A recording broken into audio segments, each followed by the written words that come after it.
walk away. But when we got kicked out, you needed me to bail you out. I raised my glaive and sent devils to their grave. But now we're on the road, and we got so far to go. Brimstone angels stand together, here to run the show. We'll hunt down all your foes and punch them in the nose.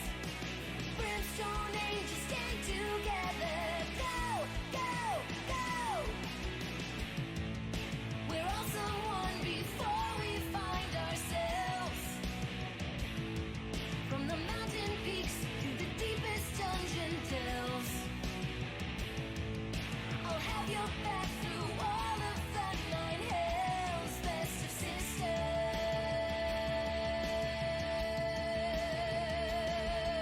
But now we're on the road, and we got so far to go.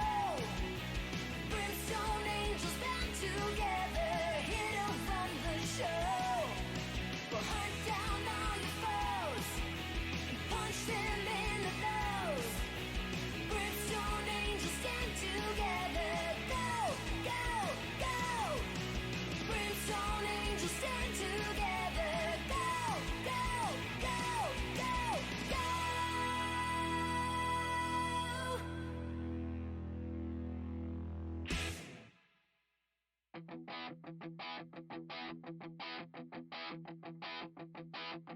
Pick up your gear and open your chests. Throw on your armor and head out on a quest. Hey, hey. It's a brand new day. On the slow coast, your allies will help with blades and bows and magic as well. Hey, hey. Heroes on their way. Fighting together against overwhelming odds. Fighting together in favor of multiple gods. Idle champions of the forgotten realms. Idle champions, adventure never ends. Idle champions, hit your wall and there. Idle champions, you will say it again. Idle champions.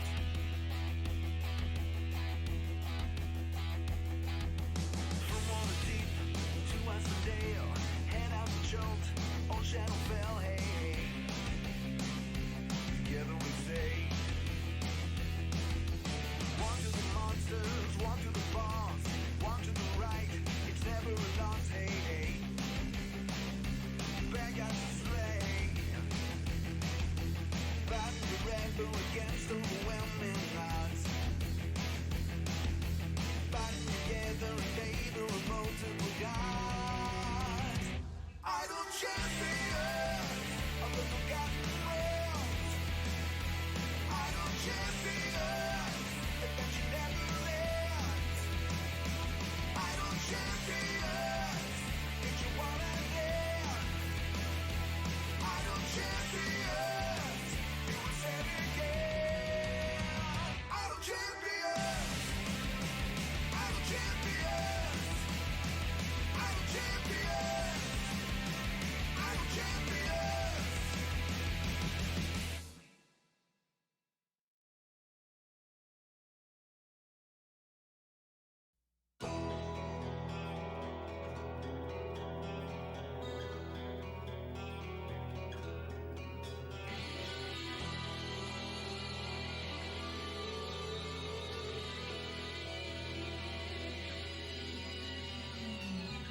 I serve this master on my own.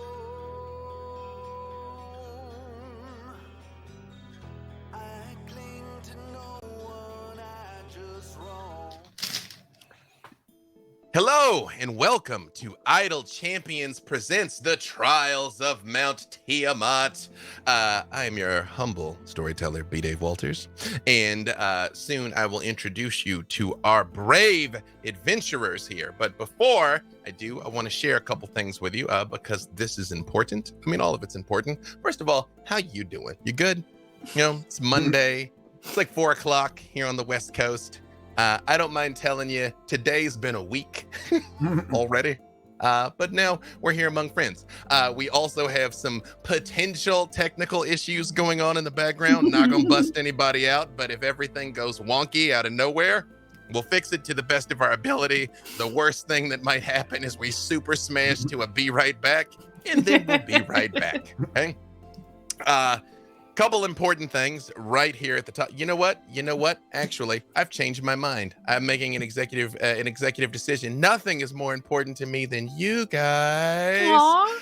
So let's actually give. I love that face, Tanya. Let's give. I'm like, when the DM suddenly changes his mind. We're screwed. I'm like, new plan, roll initiative right now. Let's introduce who each of you are and who it is you are playing today. I'm gonna go in the order that you guys are on my screen here. So let's start with Erin. Hi, I'm Erin M. Evans. I'm the author of the Brimstone Angels saga and the content designer for Idle Champions. And I play Havilar, a tiefling fighter with a little bit of warlock. I mean, whom among us does not at least have a little bit of warlock? It's not the good part, though, clearly. Jason? It's funny because at my show on Friday night, so one of my guitar players in my band is named Gary Potter. So, of course, I call him the Wizard of Guitar. But then my other guitar player, Allie, I wanted to introduce her as a warlock of guitar, but my brain just shut off. So I said, and the other wizard of guitar. Oh, it just didn't make any sense. Sorry. Not even sorcerer. I appreciate that. You were like, right. But anyway. Also, wait, sorry, I don't mean to interrupt you. But how rough it must have been over roughly the last 20 years to be named Gary Potter. Yeah, I know. Well, that's why he actually goes by Gary Joseph Potter Jr.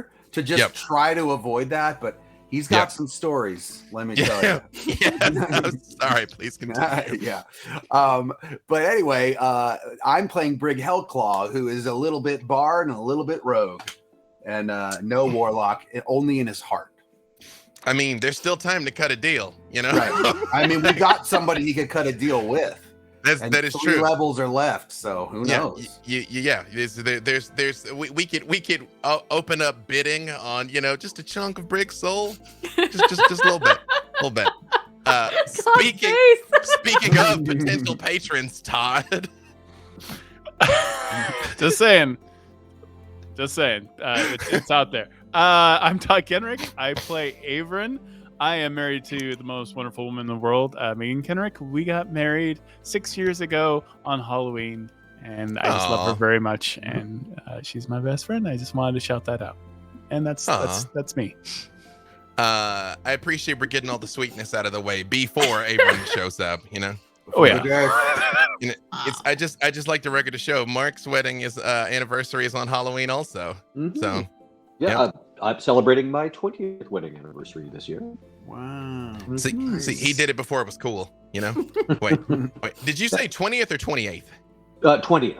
Okay, right. Well, let's just go with you, Mark. Now that we're here. Oh, sure. Hello, I'm Mark. I got married on Halloween, don't you know? It maybe hurt. And today he says that to everyone.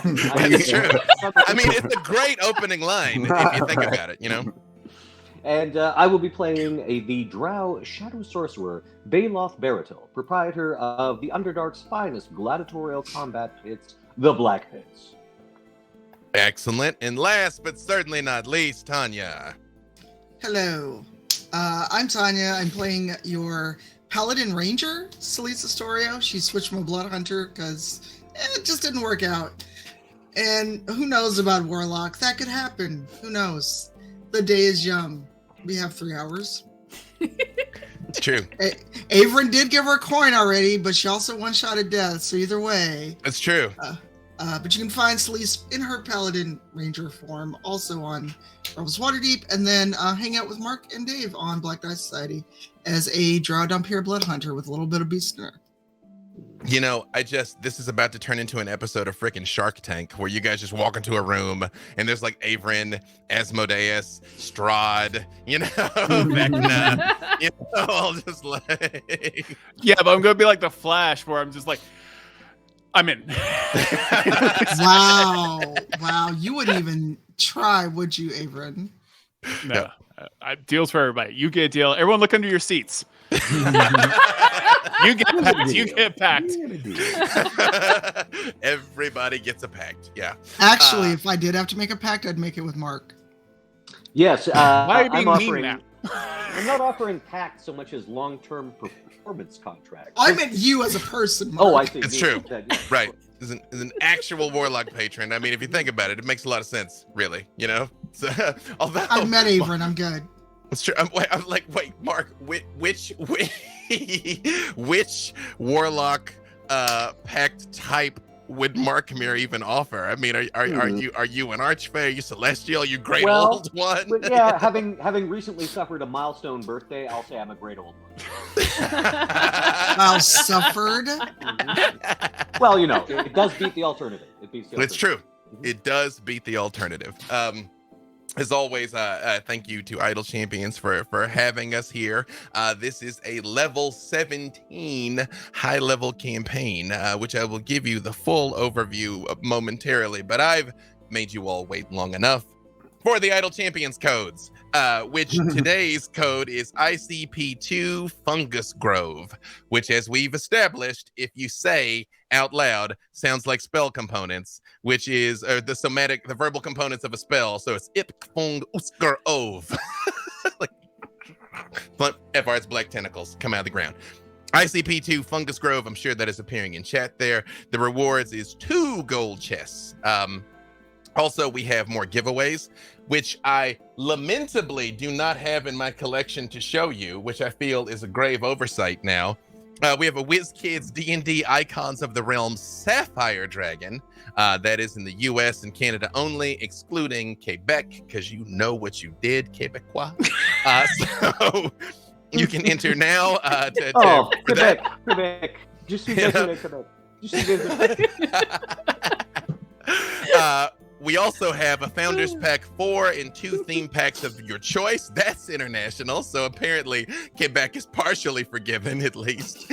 Now I have a whole headcanon of what did Quebec do to WizKids that they were like, you can send it anywhere. But there was a poutine-related incident. There was. Yeah. That is only referred to as le happening, you know?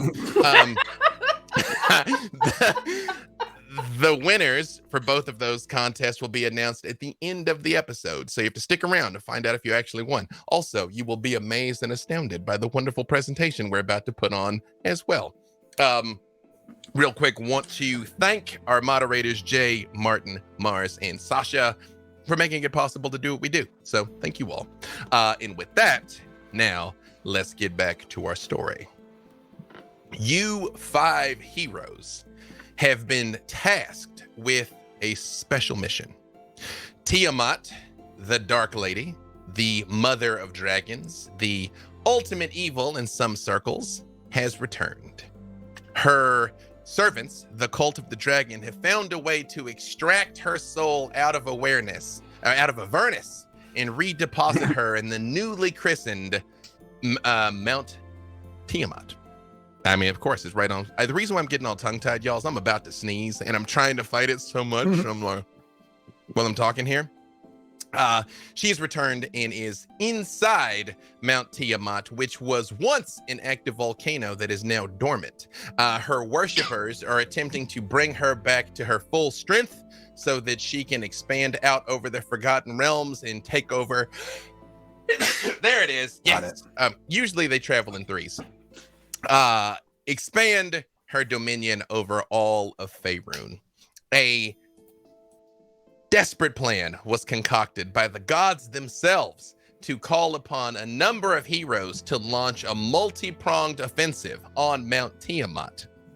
You are aware that other heroes are fighting alongside you in other places right now, trying to accomplish their own mission, but you all are racing against a ticking clock to use a not inordinate amount of smoke powder that you all have in a bag of holding that I believe will do roughly 750 points of damage if detonated. to find an ancient and extinct Dweegar forge that you all are supposed to detonate, which hopefully will reactivate the dormant volcano and launch lava upwards, scorching the cult of Tiamat and hopefully the dragon herself. You all made your way in last week and immediately found yourself on the shore of a lake that seems to be polluted and corrupted with just a non-specific aura of death. You found other adventurers who apparently were here on the same to perform a similar task as you, but met their fate in that black brackish water and were beset by the wraiths, the angry spirits that they'd left behind. Havilar and Zuni, her hellhound, suffered particularly grievous wounds in the fray, where they were not only damaged, but they were afflicted by damage that cannot be healed properly by the wraiths. So much so that Havilar ultimately sent Zuni back to the surface where she would be safe.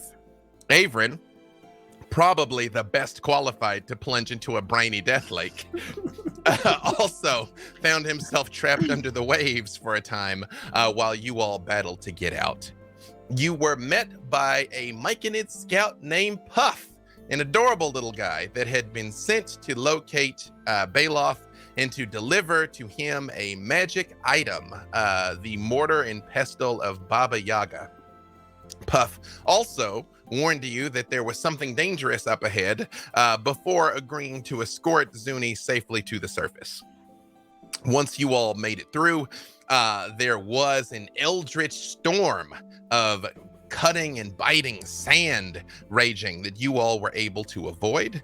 I should say before I go on too long, you did find on the bodies of those unfortunate adventurers some magic items, and one of which was a charcoal map that had handwritten notes on it. And the map looked just like your map, but a few chambers ahead, the words "keep focused" were written in caps for a chamber that you've yet to enter.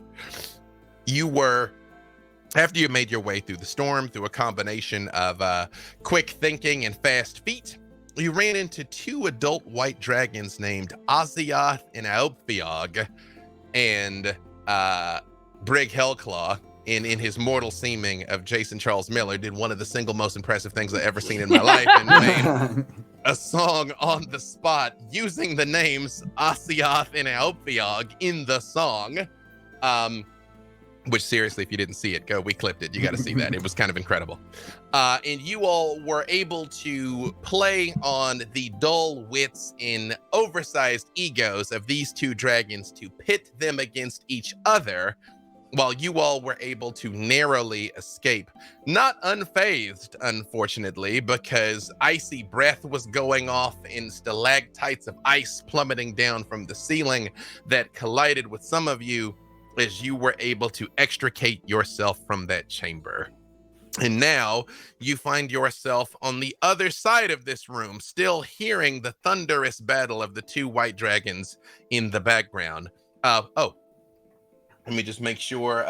There's a couple of things. One last thing that I need to tell you here.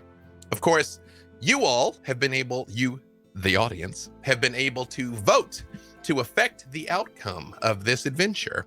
And a couple of things I need to give out right at the beginning. Now, I realized last week I was remiss by not saying that these things are good for one episode only. So I believe Erin has an unspent crit. If any of you got an advantage last week that you haven't used, you can keep it this week. But this week and the subsequent weeks, it's good for tonight only. Havilar will gain a luck die at the start of this episode, just like the feat. You can re-roll an attack, a save, or a skill check. You can also force me to re-roll an attack that is made against you. Okay. So if you want to use that, just let me know. Havilar also is going to gain a shiny new item this episode. Can't imagine what or when. Brig Hellclaw has a guaranteed crit this episode. So when you want to cash that in, you just let me know. And same thing, Erin will gain haste this episode. So What that is literally the spell. When you tell me you essentially want to cast it, you have a single cast of haste that will affect you as per the spell. There's a couple other things that are going to happen, but y'all will all find out about that in real time, so I wouldn't worry about it too much. Again, it's going to be fine. It's going to be fine. Don't worry about it. Okay. And with that being said, we rejoin our heroes, beaten, bruised, cut up in half freezing on the other side of the cavern as the two white dragons continue doing battle in the background, and ahead of you lay a cavern that slopes downward further into the heart of the mountain. And this is the stay focused chamber in front of us? The next chamber is the stay focused chamber. You have not entered it yet. Oh, so we can But just you- hop through this one. It's fine.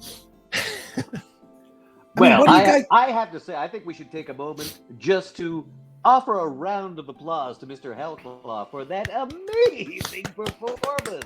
Thank you. Thank you. That was something. That really was. That really was. And that offer to play the halftime show at the Black Pits remains open. It's a very prestigious gig. I'll take you up on that. It's always been my dream. Perfect. I've been meaning to talk to you about selling Avon hot dogs there. So, if you ever need, because I've got a lot of cloned meat of myself. Oh, these are and- hot dogs that are actually made of you. Yes, yeah, absolutely. We pass on the savings to you. Right. So- So not so much a mystery meat as a meat we know. A meat that you know and Very trust. well. Yeah. You're I making like a pact that. with your stomach and your mouth. I like this. How does the pact work with the lower intestines? I mean, who can say? It depends on what you're resistant to. Right, of course. Well, I think I there's mean- probably open discussions with the person who runs my concession. He's a Rakshasa. I'm sure you'll. go Oh, up. okay, yeah, we'll work it out. Yeah, no, we have a lot of excess. I'll make sure to hit the brown note at halftime. Oh, you will. But we do have more important matters. If we don't stop Tiamat, there won't be a Black Pits or indeed a realm in which to have a Black Pit. So let's continue, shall we? Yeah, I'm just trying to figure out what it means to stay focused. And Yeah. what that even is going to be. I'm super stressed over it, to be honest, because I feel like it's not the obvious thing, or maybe it is the obvious thing. Yeah, Maybe if we see the room, there'll be something like a giant magnifying glass. exactly. Yeah, that sounds right. That sounds smart. It might refer to Nobody mental. ever says that to me. Yeah. That's all right. It might refer to mental acuity. Does anyone have a way to bolster our mental defenses? No? I guess we're on our own. And I left to kind our of own move in the devices. other direction mostly, so yeah. Everyone needs a spell focus, and if you don't have one, then you die. Excuse. I mean the paladin. I'm just like, oh, okay. From up ahead in the cave, you all hear a very sweet feminine voice echo. Havilar, you are brilliant, and people should tell you that more often. In Erin, of course, you are ever insightful to see just how much she has to offer. People often get distracted by the strength of her arms and her fearsome capability, but she's got a good head on her shoulders, just like Baldur the Entertainer. How have I made it this far without having taken in one of your shows, or yours, Brig Hellclaw, the voice of divinity, echoing out in, of course, the fearsome Silliness Astoria, paladin who has traveled the realms to the hells themselves. And out of the darkness, you all see a petite woman comes walking, and she's twirling a flower in her hand. She's dressed in a black dress that goes all the way down to the floor. She's got jet black hair that kind of hangs to her shoulders. She's got olive skin and a smile on her face as she's walking out, and you can see both of her hands just twirling this flower. Hello, friends. I would. Okay, I've dealt. I am suspicious as Averin. I Oh, Sleece is absolutely suspicious. can I get an insight check because this is kind of where I live. It's absolutely insight. But what about her are you attempting to deduce?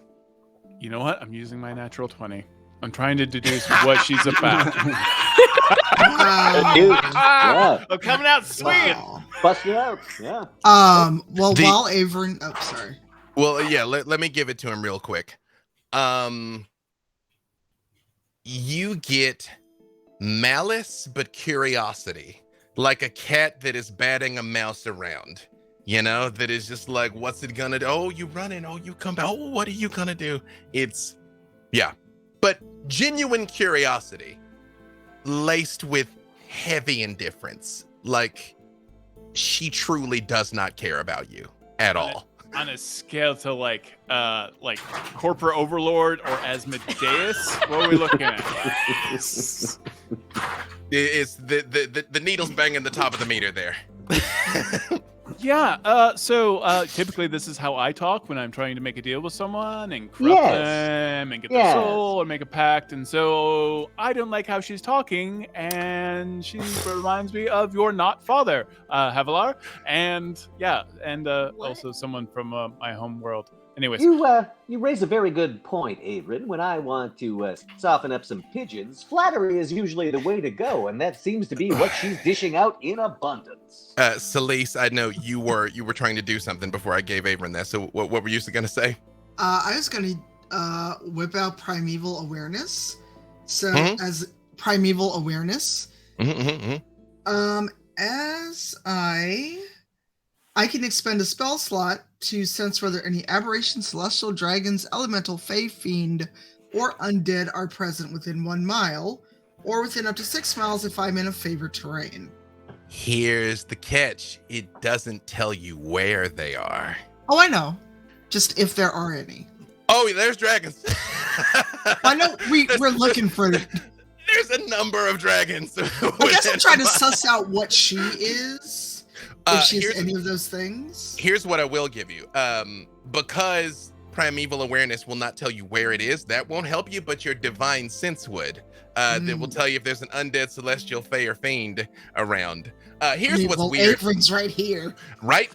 No, this is what's so weird about the wording of divine sense. It's like you detect the presence of good and evil, but you don't detect the presence of good and evil. You detect the presence of undead, celestial, fey, or fiends.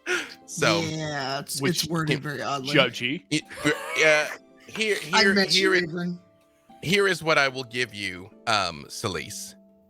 This woman is very powerful and she's very evil. The hairs on the back of your neck just stand up. And I'm guessing Fenris is probably doing the thing dogs do when someone's terrible. Oh, sweet baby. Don't be... Oh, come on. I'm a friend. And she does walk over and just sit on a rock. And she's like, yes, Averin and Baloth. I'm quite familiar with both of your work. And this is exactly how you would handle things. I just thought we could just talk like friends. I could be menacing if that's what you would like. Or, Havilar, what would Farida say at a time like this? Oh, Havilar, why are you even listening to her? You're gonna get us into another mess again. Oh God, she sounds exactly like her. We are supposed to be focusing, though. That was a part of the map. Yeah, right. I think I've already seen your work, and the kind of melting an entire city to the ground kind of work. What? Flattery will get you everywhere, Averin.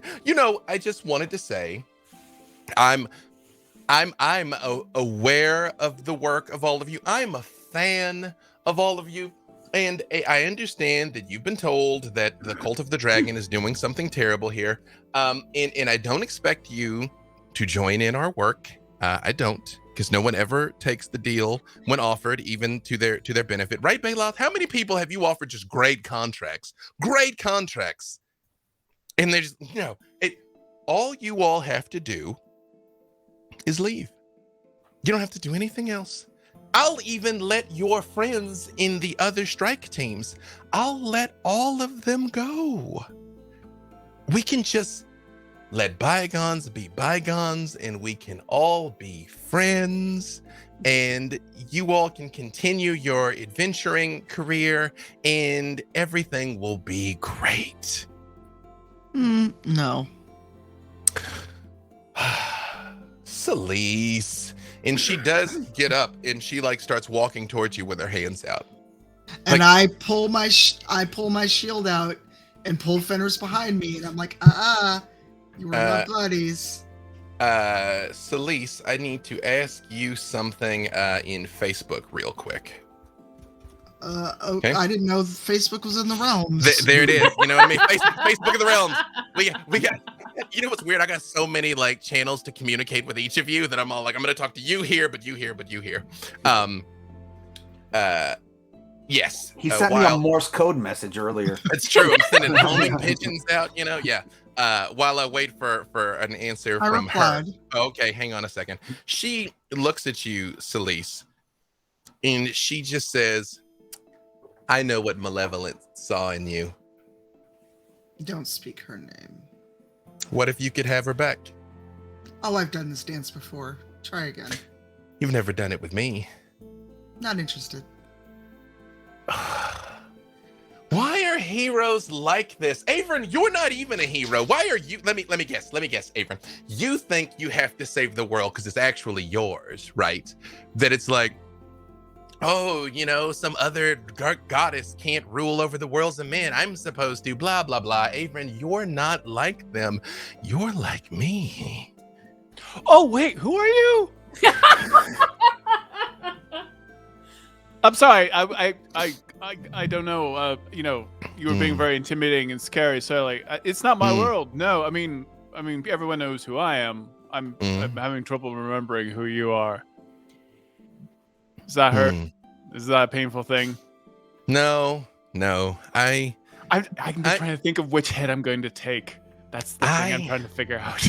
This is the face I wear. When I dips the blue one. What? That's hurtful. First of all, that's hurtful. Second of all, why did you want the blue one? I would like them all. Yes. No. What? I don't know this lady. Come on. I don't know who There's she something I is. want, probably, right? Come on, seduce me. Should we go? Well, no, not that way. Good Lord. Everyone. I'm not normally used to people being so forward, but I realize mortal lifespans are short, Erin. I mean, I suppose. I'm married. Thank you, though. I would hate for Sophia's to get jealous. Madam, please. I do know. Married to a tree. I do know just how flammable wood can be. Ooh, you shouldn't have said that. Yes, Bayloff, please save your friends from themselves. Madam, you've been very gracious with your offer, but allow me to make a counteroffer. Surely over the course of your vast existence, you've danced this dance before, haven't you? Quite. And your goal always comes tantalizingly close. But ultimately, you're always foiled, usually by bands of random heroes. You addressed me as one earlier. I don't consider myself such. I'm more of an entrepreneur, a businessman. And so I'd like to make a counteroffer to you. How do you feel about performance?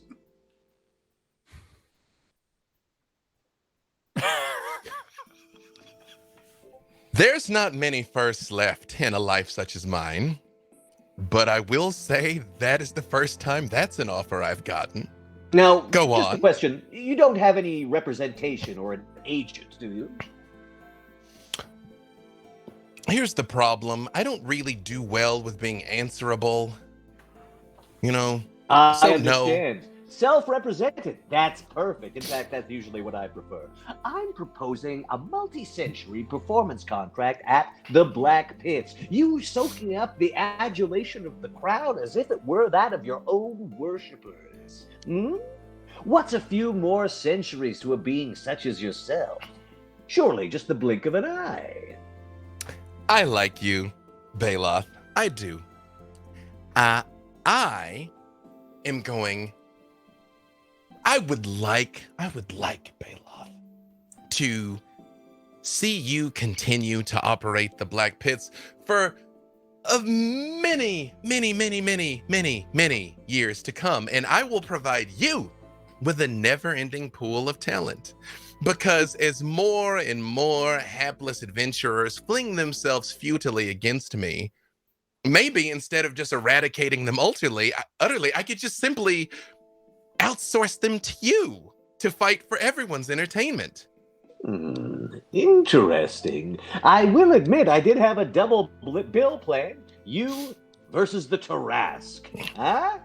Oh, rookie numbers. Everyone's like, oh, the Tarrasque is so terrible. It's like a giant cockroach. Exactly. It's like a big cricket. Have you ever seen that thing? And now it's time to prove it to everyone. Everyone talks about the Tarrasque when they forget that you are at the very top of the food pyramid. Brig Hellclaw, stop trying to get behind me. I know what you're thinking. Okay.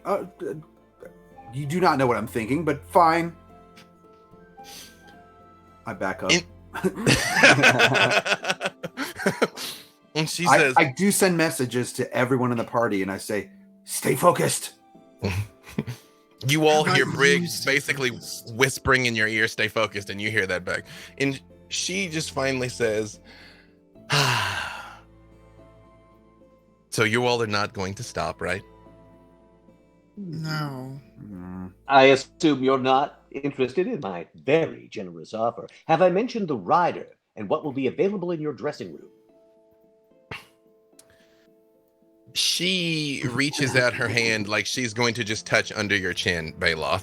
Unless you like, do you let her touch you? The flying carpet just sort of like scoots back, glides back, just like, I mustn't touch yet, unless you're willing to put pen to paper. I'm more curious. Wow, Baloth. What do you want? It pains me to admit, but Baloth is not wrong.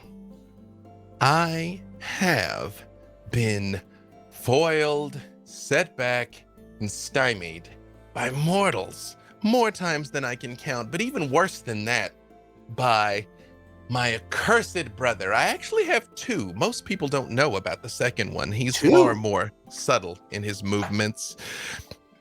I want what I am owed. I want what I deserve. I am sorry, this cave dust must have done something to me.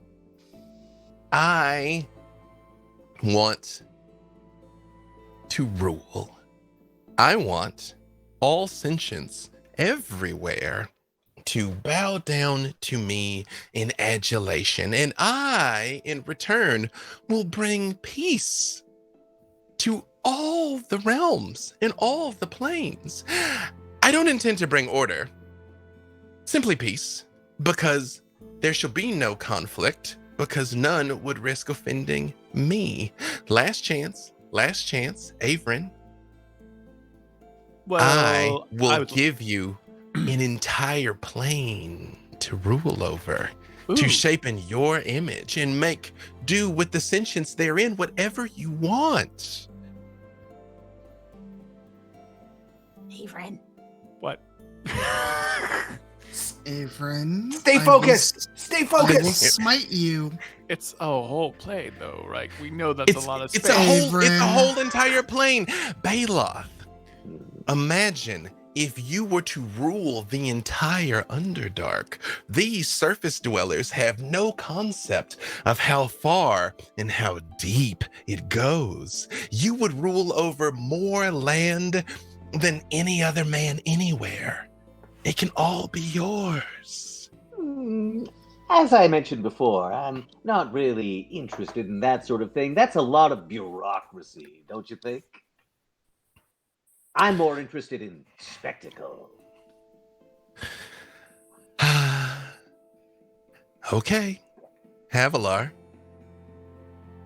Me? What? You know what I will give you? I'll give you a way out.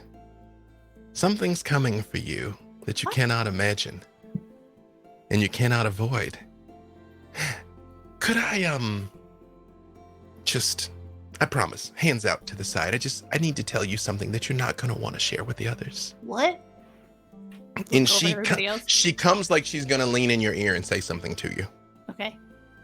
And I'm going to send you in our message what she leans over and says to you, Erin. In this 10 seconds while I'm interacting with Erin over here privately, what are you all saying to each other while she's clearly distracted? Go on. No, I'm writing a smite in case Erin takes the deal.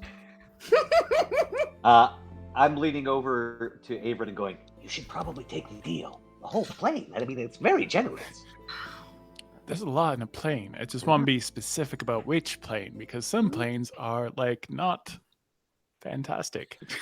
Yeah, you don't want like the Let me elemental just- plane between water and earth. Let me just insert one thing here while Erin's thinking about this. Whether or not you want to respond in front of everybody or respond privately, you can let me know, but that is what she says to you. Okay.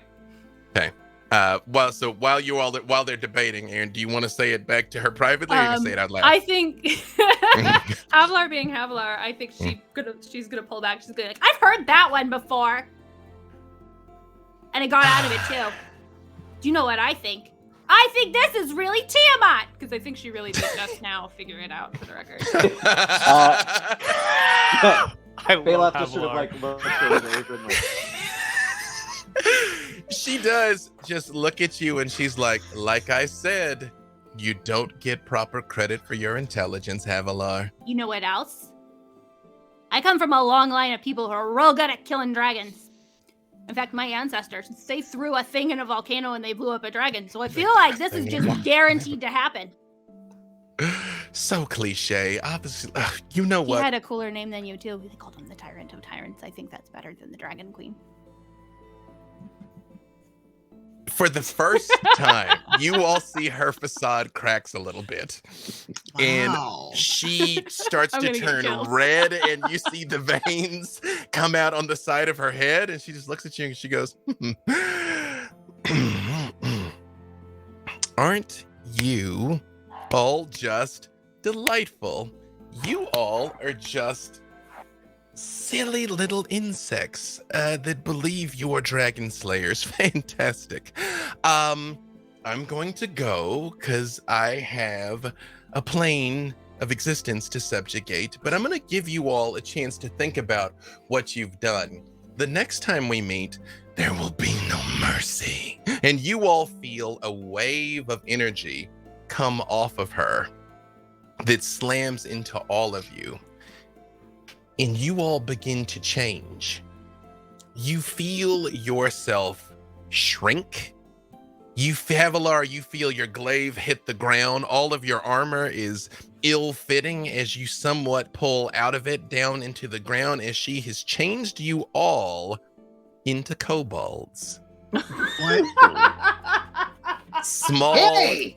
Oh, scaly humanoids. Oh God, that again.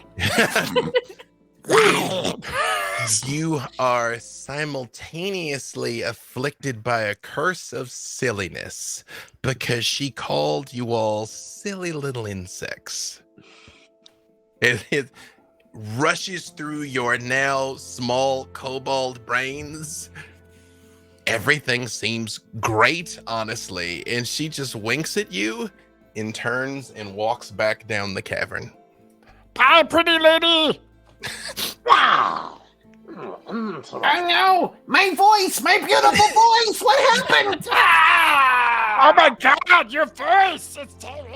I'll never play the halftime show now. No. No, it's fine. It's fine. I won't do it for us. Now maybe I can juggle. I'll juggle instead. Question: do we still have access to all of our abilities in this form? You have access to your class abilities, but all of your physical stats have been replaced by what I just sent you in the Discord. Oh, the Discord. I should get that over. I know I'm all over the place now, but that was the way that I could send everything to everybody. So there you go. Gotcha. Okay. I think everything's fine. And I change into my dread form. I just Oh, I made this didn't get skeletal any summer. kobold. Instead of like a 2-foot kobold, you're roughly a 3-foot skeletal kobold. Yes. Yeah. I am still powerful. I think we just found Luke's next comic.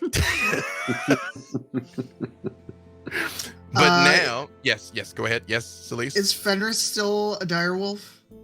Fenris is a tiny little lizard. Dagnabbit. That ruins my plan. From down the hallway, you hear the other hallway from which you just came. Mr. Baylor! Mr. Baylor! Mr. Baylor! Mr. Baylor! And you hear Love this song. the beating of tiny little feet as Puff comes running into the room, but Puff is now eye level with you all and stops and says, Kobolds, well, you won't make an easy meal out of me. No, wait, it's really us. It's us. Miss- Bailoff is right here. Has he been killing adventurers this entire time? Mr. Baylor? Yes, it's me, Puff.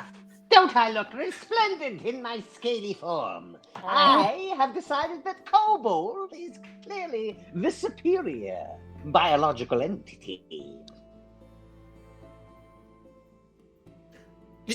Tell me something only Mr. Baylor would know. I underpay you severely. We all know that. That is accurate, though. And he puts his sword away. And he's like, what happened to you guys? Polymorph? I'm not sure. We were talking to this lady who had a flower and a bad attitude. And she said someone's going to steal my soul. And then this happened. I got confused. But Brig was juggling, and it was amazing. Wait, is that what she said to you? Because all I heard was zabba, zabba, zabba, zabba, zabba. Kinda said, Yeah, I'm but gonna- people say that to me all the time. First, it's all like, Asmodeus, own your soul. And now Tiamat's like, oh, somebody else, I'm not going to tell you who's going to take your soul. I mean, won't even tell you Her who. soul. Hey, She Puff, offered me a plane. Puff, did you bring a trench coat? Because 3 of us could pile on top of each other and then we'd be the same size as a human. I'm not going to be at the bottom. I'm not doing this. I know a guy named Hugh Mann who is like clearly human, obviously, but for some reason there do seem to be like 2 pairs of kobold eyes that come out of the trench coat. And yeah, Did he get that? Can we get one? that's how he's doing that? He might be 3 kobolds in a trench coat. Right, I Yep, just he realized something. We can all fit on the flying carpet now. Oh, yeah. Failed again, Tiamat. Still that's a favor, thank you very much. So, Maybe Tiamat should have been the one to stay focused. so presumably you 5 silly kobolds are going to load on the flying carpet and proceed forward. Yeah. Sounds I'm like a walking in fantastic front, plan that can't go wrong. I'm full on DiCaprio Titanic this. I just skeletal just like King of the world, huh? Question, B-Dave. Now, Yes. would I be able to cast Dispel Magic on myself? And under the curse of silliness, would I want to?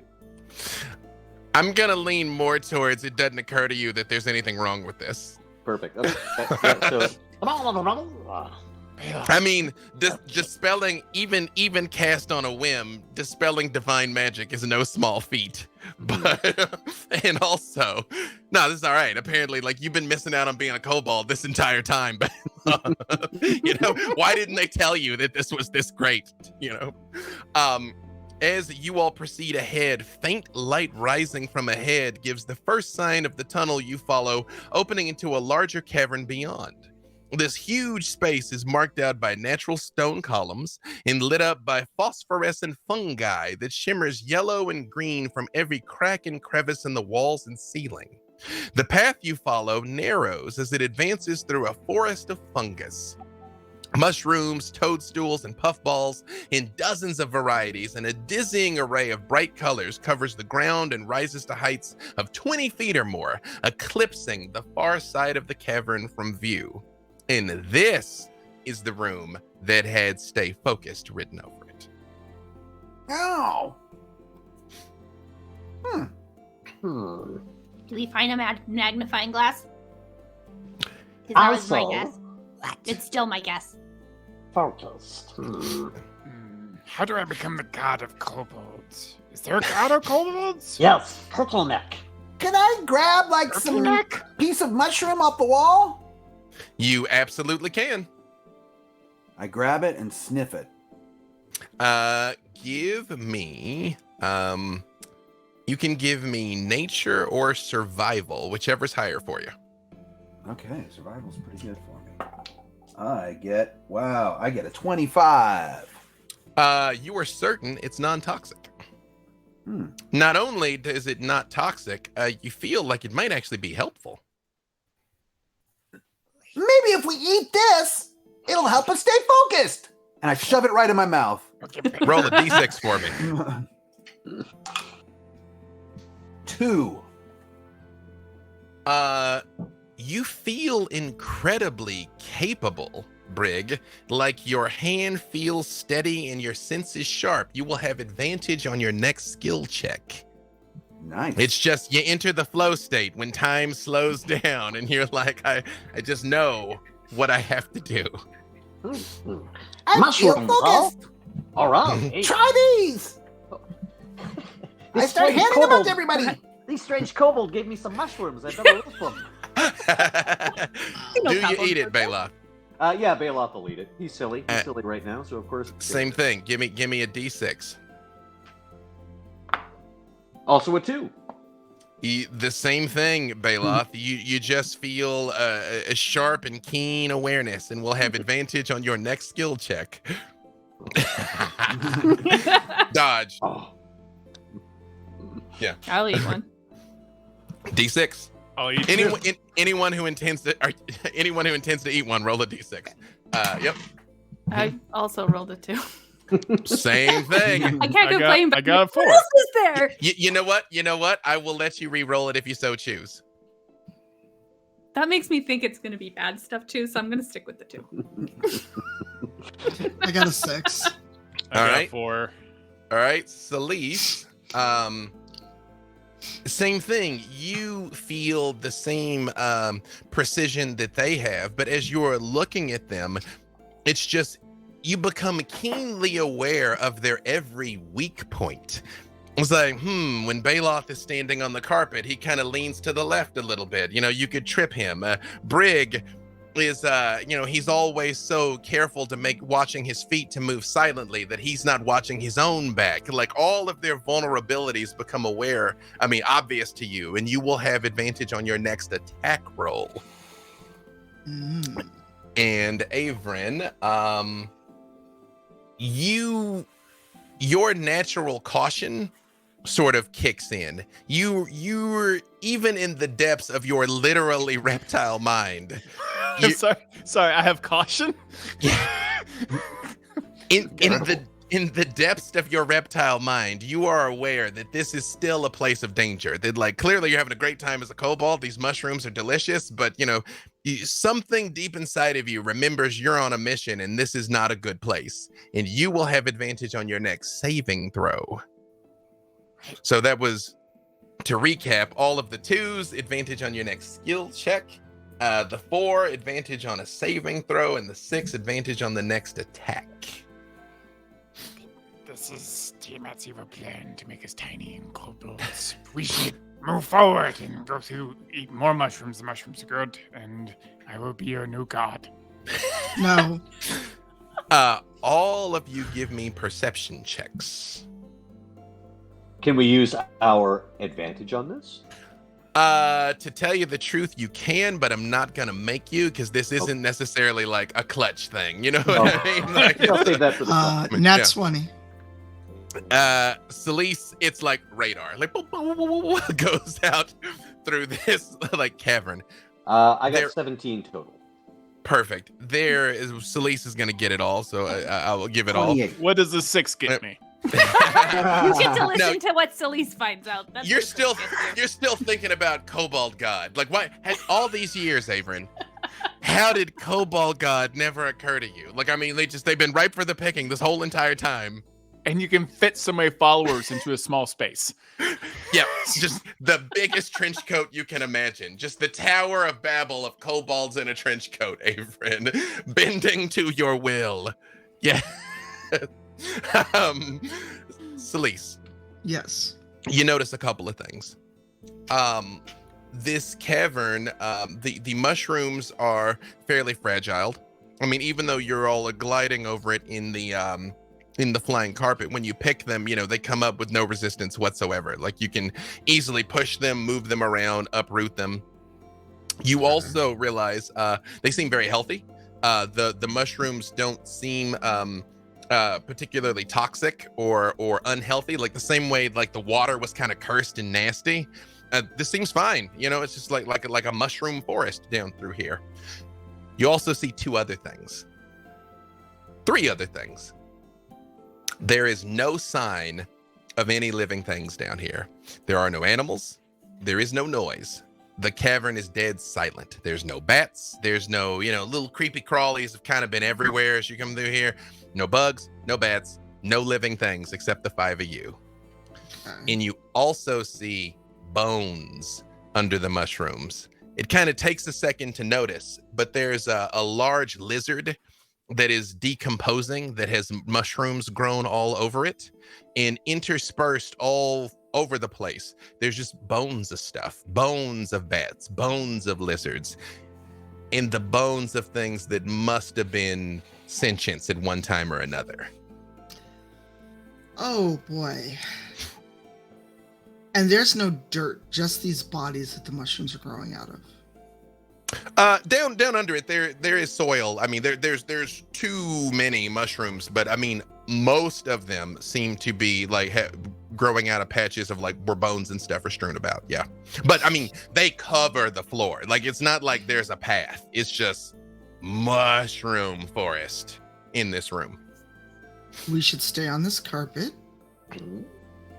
And I relay all of this of like all of these mushrooms are growing out of bodies, or what's left of them. How wide is this cavern? Like, do we see an exit on the other side?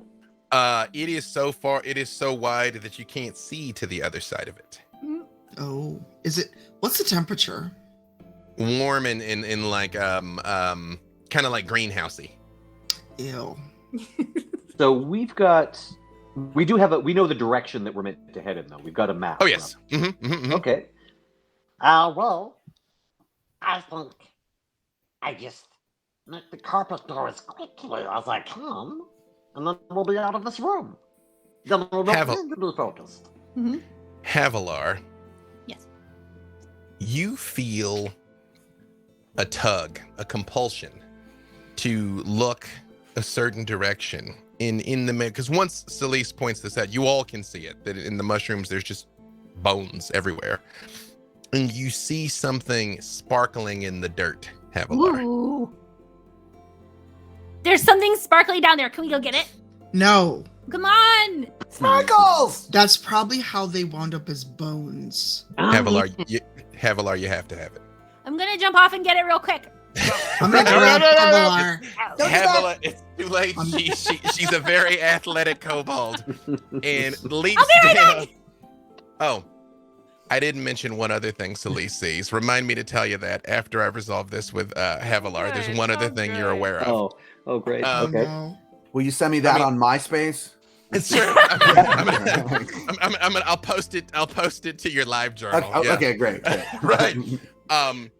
Havilar, again, you land in these mushrooms with a squish. I mean, you feel like they would have been about ankle to calf deep normally because you're a kobold. They're about waist deep. But you reach down and there is a book. And give me a perception check and you can give it to me with advantage. Just want for the record, Havilar is death warded. Duly noted. That is true. Okay. Ooh. 26. As you find this book, you notice all of the bones around it are bird bones, big birds. Like, not Big superhuman, bird? like, I mean, like, no! No. And you find a Got real Snuffleupagus, an imaginary skeleton next to it. Some of us are old enough to remember when Snuffy was imaginary, by the way. I mean, when I say big birds, I mean, ravens, crows, Okay. I mean, not sparrows. Not or like a finches. rock. Yeah, not like a rock. Yeah, just what would have been. Oh no, it's inside the house, Todd. Turn around. All right. Oh my God. I'm like, roll initiative, Todd. Yeah, there's the bones around this are all birds. And when you pull it out, My book now, It's birds. it's strange, Havilar. It's got odd mystical writing all over it. The kind of stuff that normally Frida reads, you kind of like thumb through it, kind of hoping that it's going to be another chat book. Yes. But something about it just Smutty kind. feels right. You're like Tusklove 12, Tusklove 12, Tusklove 12. It's not Tusklove. Homework book.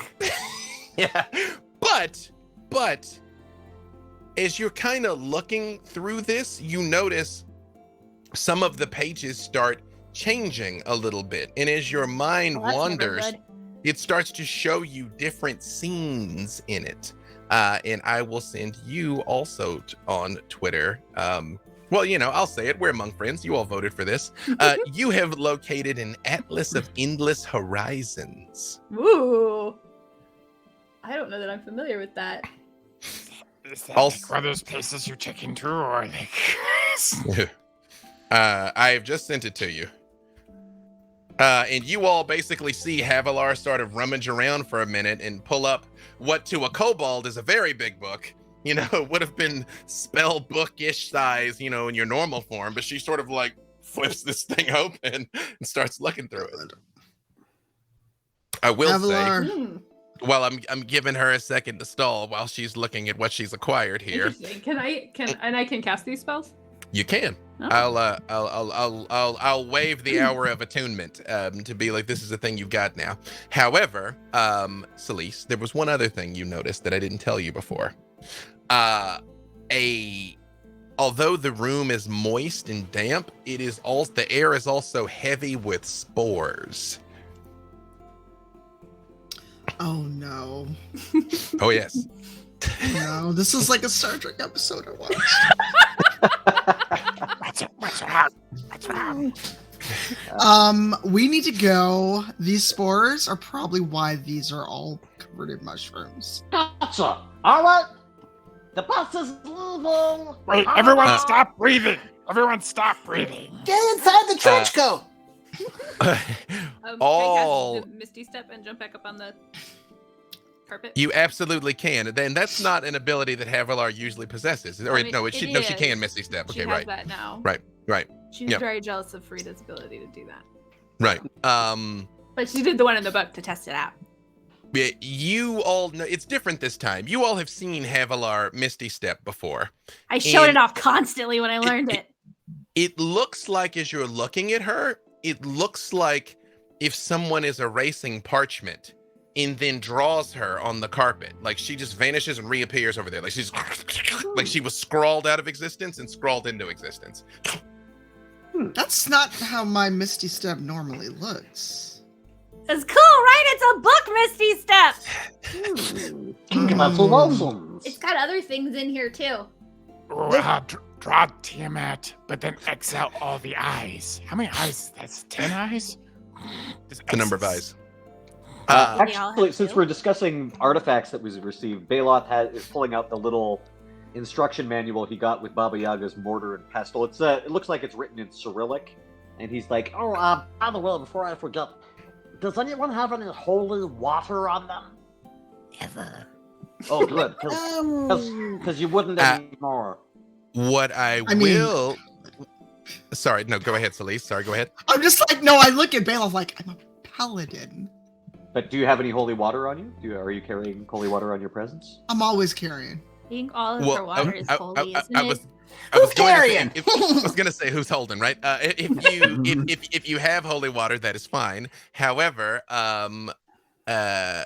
Havilar's abracadabra Oh, the that's book, right. the sandwich box, is capable of creating holy water.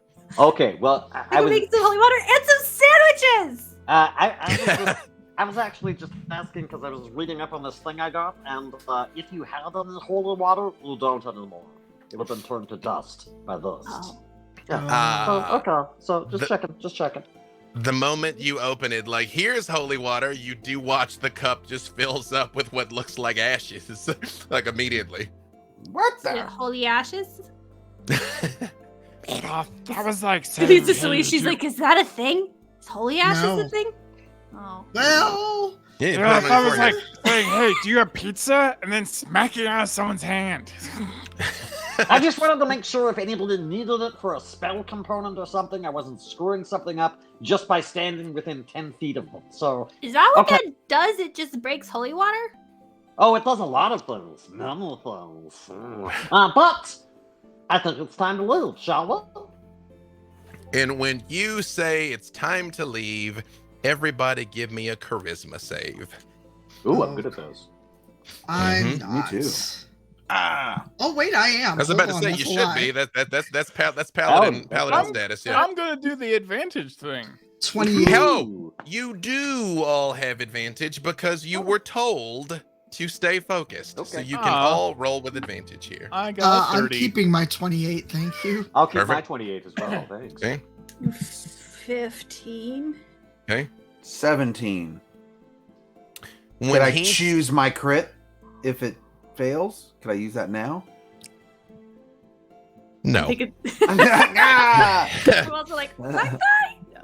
No. Havilar and Brig. When Baloth says it's time to go, it is not time to go. You're staying. This place is great. It's all the mushrooms No. you can eat, and the bird bones give you interesting books. So Baloth is looking at the two of them and just going, I understand what you're saying. And the carpet is moving at maximum speed towards the. end You of the would room. Havilar and Brig, you would immediately jump off the carpet. Like, Oh, no, yeah, this okay. this is the place to be. Like you this is where you want to be. Baloth? Okay, well, I'll sort of skid to a halt in midair. It's like, oh, I want to stall. No, this is the bad place. All right, but It's not though. Look at all the beautiful mushrooms. I don't. Here, eat another one. No, It'll make you feel better. Stop. No, it's not No. good.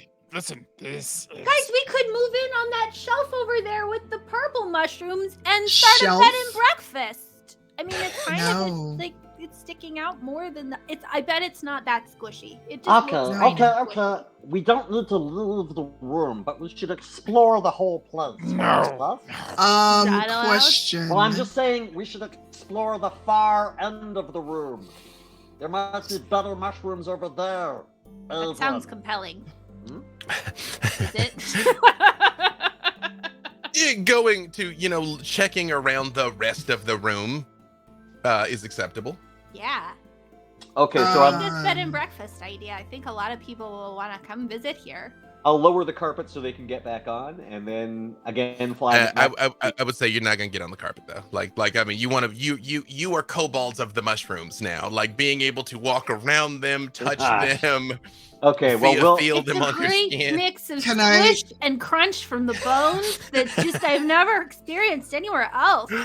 Can I try something? Absolutely. Please. I would like to, with permission from the players, either try hold person or sleep at fourth do that. level. Sure. How do we feel about death? Yeah. No. I'm looking at my spell list. throwing it and out it's there. geez, Right. Everything I'm No. packing is lethal. So. I mean, all not to right. get out of And character, you're but save your spell slot and leave us here if you're gonna kill us. no. I'm going to roll sleep on all of you. Okay. And that's going to be like 8d8 at this point because I'm doing it on fourth level. Do they even get a save, or it's just the number of hit points, right? Just the number of hit points. I Hold think- on. Celise, Yes. give me insight. Okay. Oh, I love my Grey Warden dice. They're so nice to me today. That is a 19. You haven't known Havilar a long time, but you've known her for some time now. She's a pretty chunky girl. You don't know if you're and Brig also seems fairly stout himself. You don't know that you could knock them both out. But they're kobolds. They're chunky kobolds, though. I mean, I don't want to run up and smack them in the back of the head either. All right, then I'm going to go with whole person at 4th level. Okay, what's your save DC? 16. All right, roll it, y'all. What kind of save is it? Wisdom. Yep. And is it with the kobold wisdom or the character wisdom? Oh. Let me double check because I actually think it is the kobold wisdom, but let me Which double would be check. minus one. Oh no, if it's a kobold wisdom, ooh. Would it? And Let me make sure I'm telling you the right thing. Yep, Yep, so now wait, we got a little bit of complicated math here, right quick, because I'm gonna use. So your mental abilities have been replaced by kobold mental abilities, which means that is going to affect your spell DC, Celise, but I'm going to calculate that for you. Okay. Dang nabbit. Let's see. Well, it's currently when I'm not a kobold, it's 16. Yeah, let me just double check here. I'm gonna sacrifice my freely sheet. I got to make sure to fix him later because I'm gonna be like, why is he stuck all of a sudden? Because I gave him kobold stats. Here, let's see. Well, dang nabbit. Because kobolds can't do magic, so can I even do this? I'm gonna say you keep your class levels just so you're not just totally messed up here. Okay. I've complicated the game. Sorry. No, it's not your fault. Although, hang on, let me do this like this. Well, talk amongst yourselves while I figure this out because it's relevant and gonna keep coming up for the rest of the night. So many mushrooms down here. I never want to leave. I'm just gonna eat these all day long. You guys are missing out. No, try one. No. Havilar, have one. Have another one. Okay. I slapped the mushroom out of Havilar's hand. It is in fact still gonna be a 16. So wisdom 16 with your kobold stats. Okay. 10. So I have a mantle of spell resistance, so I get advantage, but I rolled real bad. I rolled an 8. You all see as Brig is trying to give Havilar another mushroom, they both just stop moving.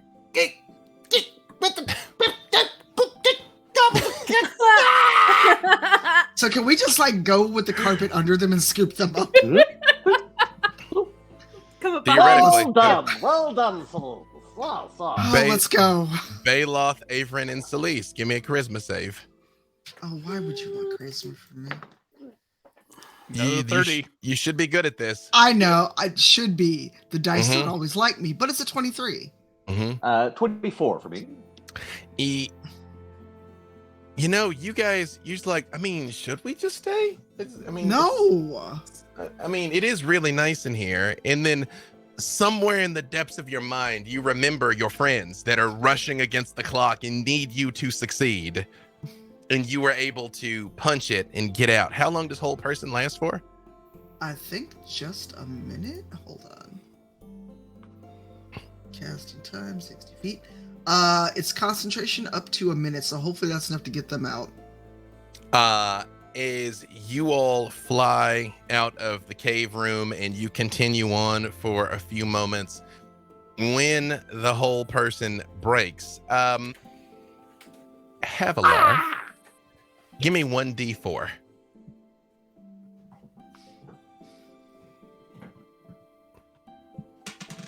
Two.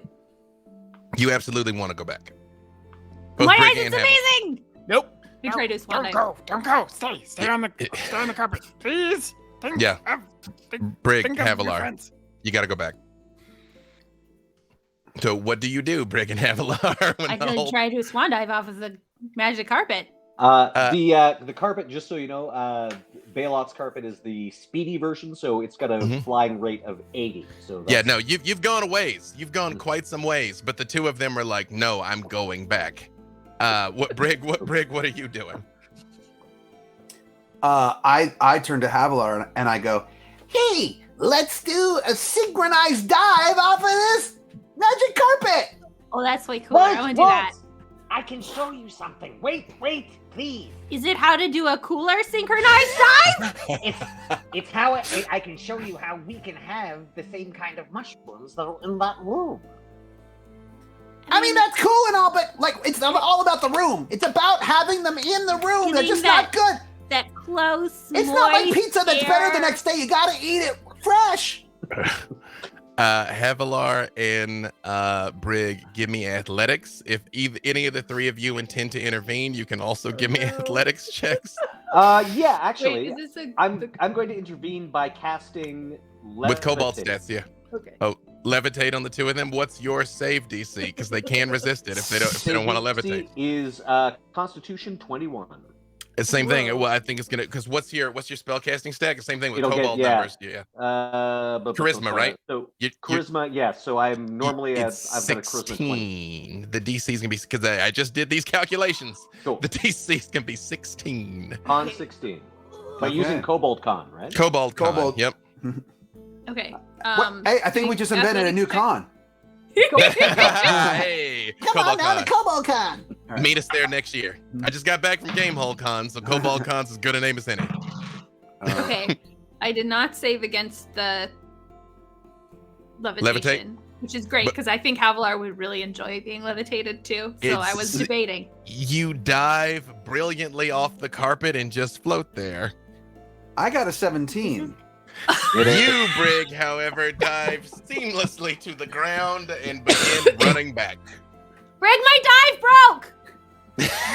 So Balok will continue to hold Havilar in midair and you know, he wants to make it fun for her, so he's sort of pinwheeling around in midair.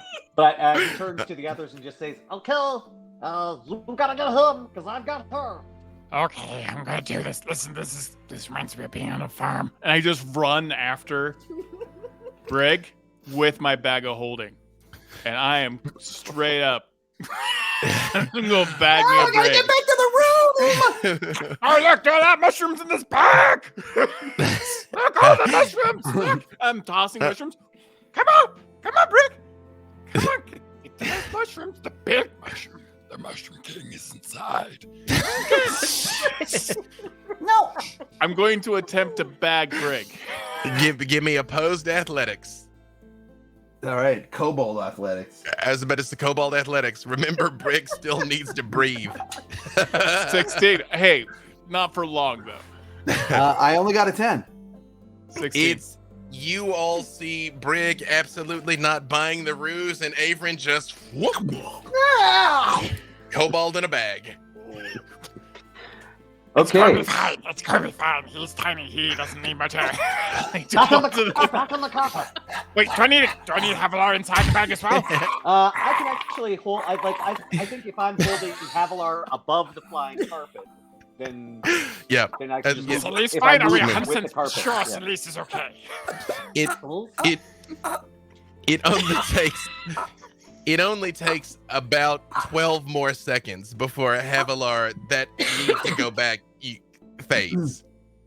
We gotta go. Can we? Okay. Okay, but can I keep doing this? And she's just like walking in a circle. Yeah, I got you for up to like 10 minutes with this concentration. So I'll just. This we'll is stop better and than wait. mushrooms. Follow-up question: do you let Brig out when Havilar steps out of it? That's up to Averin. Wait. Why is there a reason I should let Brig out? Respiration. Oh, I have Revivify. yeah. So he can die and he'll be I feel like we should save those. Wait, okay, I open up a tiny. I'm gonna open up a tiny hole, but not like a hole that's big enough. Just a hole, so he can breathe. That's a breath hole. Wait, I got a better idea. Just. I start performing CPR on the bag. Give me opposed athletics again. Natural 20. 18. You see his cobalt hands about to scramble out, Averin, and you had to like shake him around in there. What else? Now, important point of clarification. What else is in Averin's bag of holding that Brig is like mixing in with now? Definitely a lot of my clone meat. Oh, He's rolling around in it. Yeah, there's probably a squidling in there, a gnome squidling, probably just kind of with tentacles, just kind of like caressing your head slightly, just like, hey, I haven't had a friend at all. Lots of bones. Oh no, I have just remembered something terrible. Averin, roll percentile for me. Actually, a D2, straight up 50-50.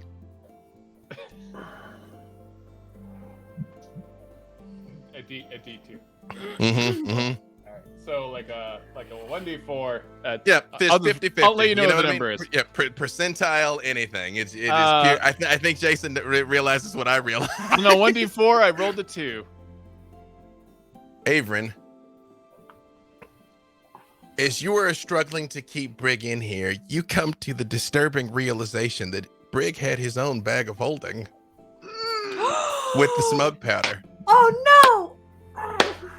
And although we're a little early, that is a magnificent time for us to take a little break. Oh my god.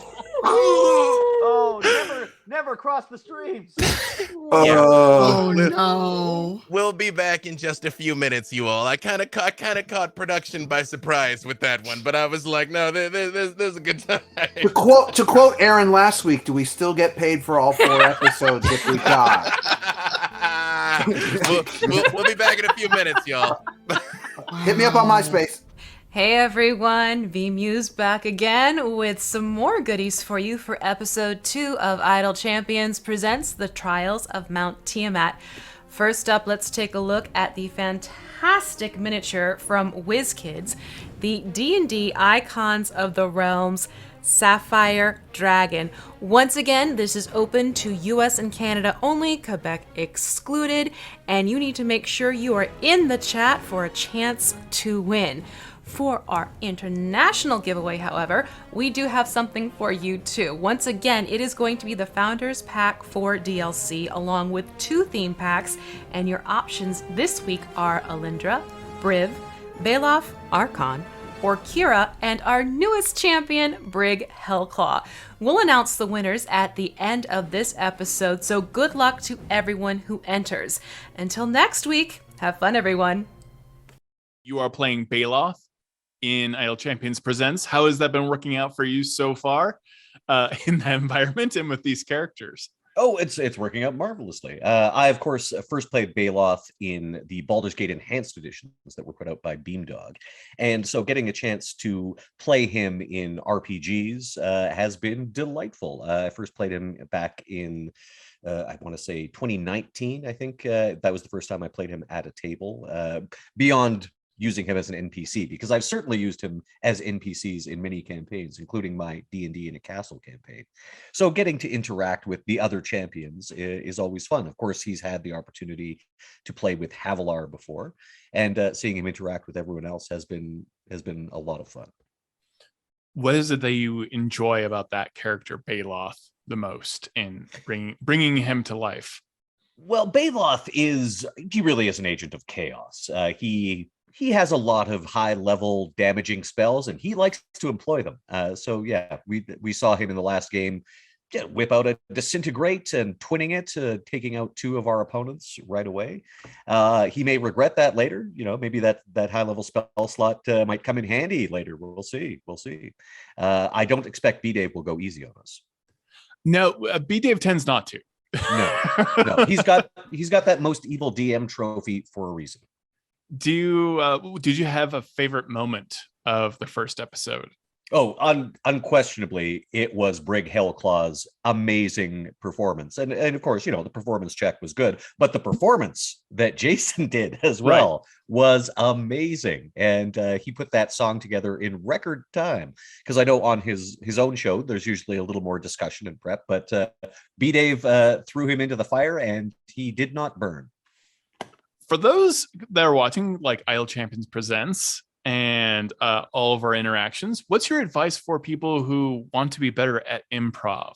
Because I growing up did a lot of theater, and very much D&D became an outlet for us. Like if we didn't get a gig, if we weren't the director for this play, we could play D&D and we could have like a starring role. We could be a director in a way. What's your advice for like improving at the table? Well, I mean, the first rule of improv is to say yes, to accept offers that are given to you and move on. Of course, when you're playing a character, you might encounter an offer that your character wouldn't agree to ever. But there is a way for you to say yes as a player, even when your character is protesting against a given action. And another rule of improv, which I think is very applicable to a Dungeons and Dragons setting, is always make the other players look good. So whether you're on stage or whether you're sitting around a table, you always want to cooperatively build the story together. That's excellent advice. What's your favorite thing about playing D&D? I think it is that. It's that collective narrative that is being developed. And I played Dungeons and Dragons before I was an improviser. In fact, in large measure, I consider Dungeons and Dragons my first improv experience, my first acting experience. And that's really what appeals to me about it. This collective creation of a story that you and the dungeon master are building together with, of course, the random element of the dice. And in an improv term, you could look at the dice as your suggestions. Is there some difficulty in playing an evil character in a group that isn't necessarily evil? Because there's a lot of trust there. You can strain unlikable very quickly if you make some bad choices. I think like when you look at like the Marvel Cinematic Universe, Loki's a good example of getting away with a lot of terrible things, but still being likable at the same time. Mm-hmm. Rather hard to do in D&D sometimes. I would say I would aspire to the Loki mold, but when I've played Baloth as an NPC, he's usually a lot more despicable. He is, of course, a chaotic evil drow sorcerer. So he would tend to be a little less likable when he's not in the player character group. But when he is, Baloth realizes that sometimes you got to go along to get along, and maybe you can't blow everything up. And more importantly, I think he also realizes that the other characters are just as powerful as he is, so he doesn't necessarily want to antagonize them. And moreover, that would probably make it harder for him to convince them to sign a contract to appear at the Black Pits for a few performances, which is really his main objective. Let's face it, whenever he's with another group of player characters. What do you like about changing all these characters all the time? Because clearly you're playing Baloth, but you are a mask aficionado. You like doing makeup for live streams and for just. I get the impression you probably really love Halloween as well, and obviously your entire career field is a voice actor. Well, what do you like about all these many parts? Well, the thing about voice acting, and I guess about role playing as well, is that you can play any role. And of course, I certainly enjoy bringing the cosplay to the table sometimes. I'm not doing full drow makeup this time, as you can plainly see. But with voice acting and with role playing, you can basically take on any role that you want, and that is really appealing. Do you have any advice for any aspiring voice actors? I know that it can, like all things performance based, it takes a lot of hard work and a lot of stick-to-itiveness. Well, let's see. I always recommend improv, as a matter of fact, because improv is it's really useful. The skills that it teaches you can be applied to nearly any branch of acting, but particularly to voice acting, especially in video games, because a lot of the time you're not getting your script ahead of time. What you're doing is essentially a cold read. You'll get a few takes at it, but you have to be able to jump right into character, jump right into a situation, and improv certainly teaches you how to do that. Also, improv is fun. Is there anything about this that is weird right now? We are currently playing. We're on break right now. Probably we're playing D&D. You're playing a character that you voiced in a live action show. Is this not weird? I mean, you also have this is everything I ever wanted. Everything I ever wanted. And especially again playing them in this epic level campaign. The sort that B-Dave excels at. Going up against, well, if the title of the show is to be believed, we're going to be facing Tiamat herself in short order, all 5 heads. So I think we're going to need every experience point that we have accrued so far. All right. Thank you, Mark Meer, so much. I appreciate it. Thanks, Ben.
Averin, is you open the bag of holding and you see Brig inside struggling to get out, and you kind of like have a bit of a laugh as you're shaking him around.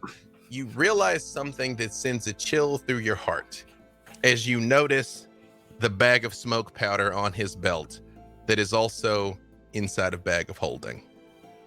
And there is a bright, blinding flash. All of you see a wave of energy erupt out of the bag that shoots out and severs the cavern in two, that separates all of reality in two. You all hear a rumbling and cracking and a breaking sound as the fabric of the prime material plane is sundered in front of you. Nice. And Brig comes flying out.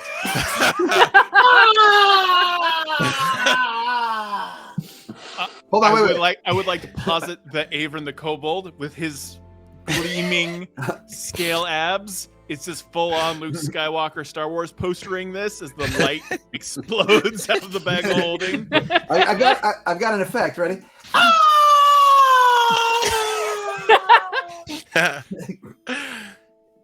And you all are standing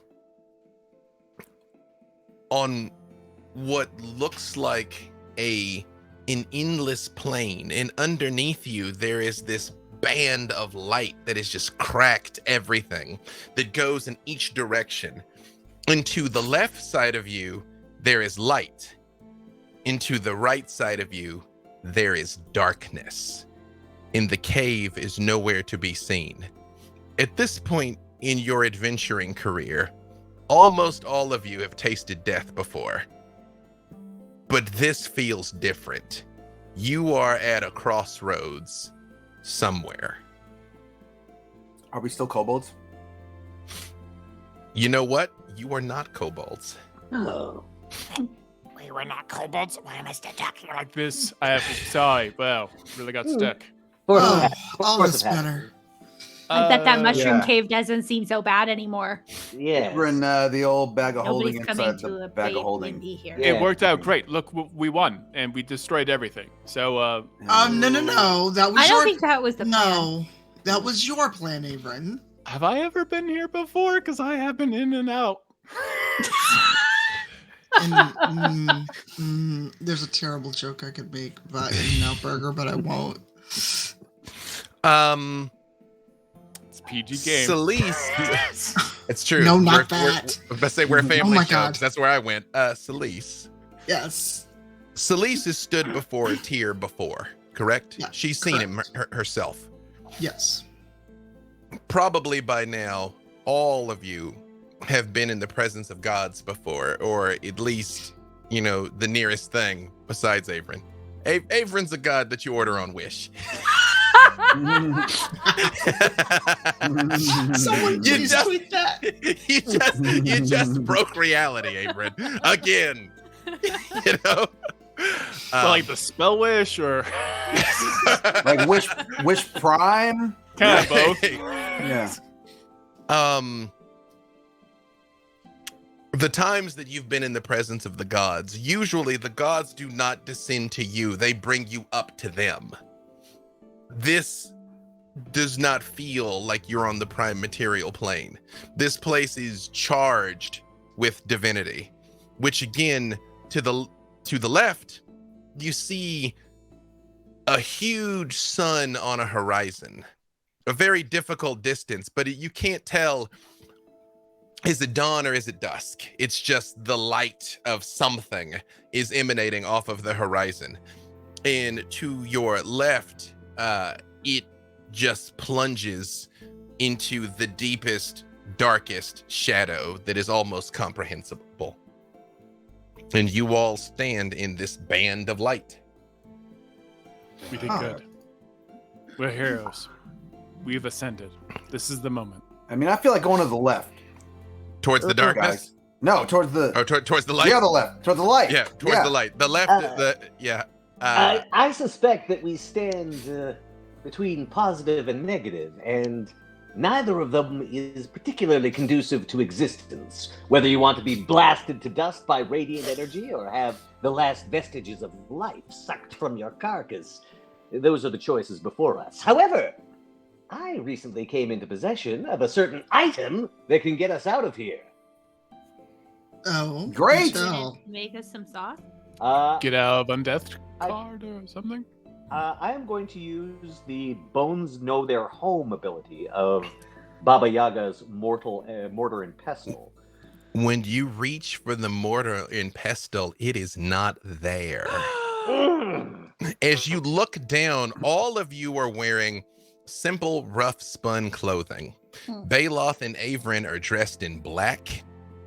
Celise and Havilar are dressed in white. And Brig is dressed in sort of a mottled gray. Yeah, I think you know what? I'm not going to go left or right. I'm just going to go straight ahead. That's what's calling to me. You all hear a voice echo from nowhere in particular, but it rumbles so deeply that you feel it as much as hear it. I will be the last creature when I am done. The cosmos will then be perfect, free from the braying abominations that are all other living things. Hey, that's us. Well, towards most the of us. Towards the right-hand side, you see an eruption of flames, and you see a terrifying creature standing before you. He's so big, it's hard to take him all in, with bright red skin, satyr-like legs, and huge horns and gargantuan wings. And he is carrying a staff that looks like a skull that has endless flames coming out of it. Some of you have seen him. All of you are aware of the Lord of Death himself, Orcus. Oh, jeez. Oh, hey, Arcus. Oh, it's you. Funny running into you here. He motions towards you, Celise, and he says, "You thought our business was concluded, didn't you?" Nah. From the other side, you hear a woman's voice say, Now, Orcus. You will not harm them while I exist, and I am timeless." And you see, although there is this non-specific dawn dusk taking place, a beam of moonlight comes down from the sky, and you see a tall, pale woman with a relatively calm but stern expression on her face, in long white hair that hangs all the way down her back. And she also is carrying what looks like a multi-headed axe as she stands there with 3 different heads on it. All of you give me a religion check, because I don't know if any of you would know her off the top of your head. Havilar has encountered. Unless you're doing something different. I got natural 20 on my religion check. 16. Dirty 20. Anyone who has met her before recognizes Saloon instantly. If not, you are aware of the triple nature of the moon goddess, Erin, and she is here in her crone phase, which is usually the most serious of her manifestations, and she stands opposed from Orcus. Havilar's gonna hold up the black axe of Nanison and be like, "I've still got it." She just smiles at you, Havilar, and she says, "You have always made me so proud, Havilar, although it seems that you all have gotten into a predicament of sorts." Erin She says, did it. looking down at the devastation. Okay, first off, accurate. Yes, in Erin's defense, we were all silly kobolds at the time. Yeah.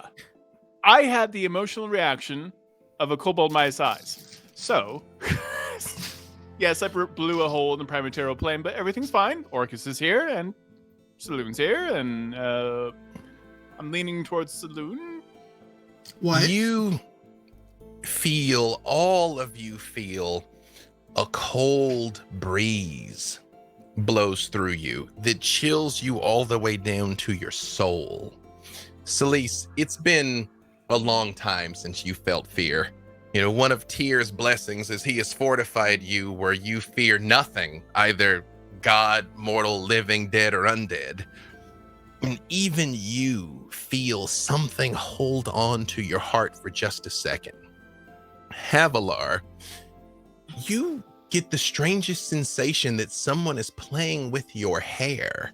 So much so you all see it raise on her shoulder slightly. And as you do sort of squirm, over next to Orcus, a woman dressed in a jet black gown, ordained with thick black feathers, appears and just is staring at the ground and doesn't say anything to you all. Oh, hi. Sorry, I keep on bouncing out. A friend of yours, Erin. No, not formally, no. Try to avoid.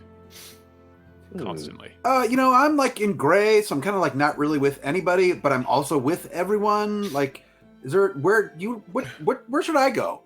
I don't think you should stand on that side of the line.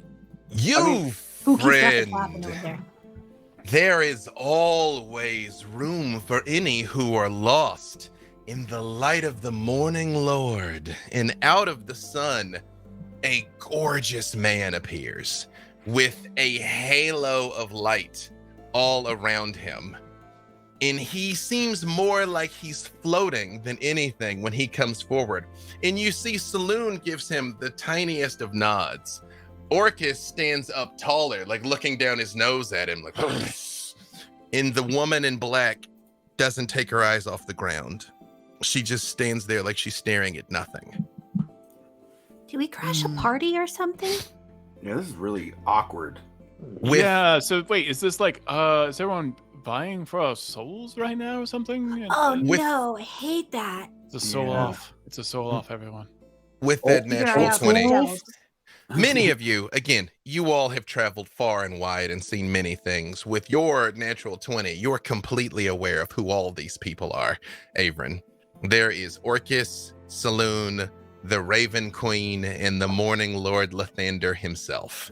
Okay. And the four of them stand basically in direct opposition to each other, with the Raven Queen across from Saloon and the Morning Lord Lathander across from Orcus. And it is difficult to gauge distance. Like, none of them feel like you could reach out and touch them, and yet you also feel like you could just reach out and like say something in their ear. They are simultaneously absolutely present and still very far away from each of you as the four of them stand there. So is it possible, and I don't know because I've actually been in this place, at least not that I remember. I'm not the expert. I've been dead like 1,000 times, but maybe one of them is our way out for each of us in a different way. All I can think of is if they threw down, it would be 9 hells of a Donnybrook. That would be tickets to sell at the end of time, and I know a guy that knows a guy, so that would be fantastic. I'd play that halftime show for sure. You notice, Baloth, as you say that, Lathander, the Morning Lord, laughs. He is like, that would be a battle for the ages. I'm sure all beings everywhere would love to witness the final destruction of Orcus. He's, how dare you? I will be the end of all things. And as soon as I am done with her, I'll come for you. And the Raven Queen still doesn't flinch. Like, he's towers over her because she's roughly the size of a person. And he very much points his staff when I'm finished with her. Yeah, I don't think that's going to be how that works for you, buddy. And Celise is just standing there like, well, I don't see tears, so I'm going to be quiet. I look for a gap. They seem equidistant, Erin. I want to squeeze in between them and forge my own path, if possible.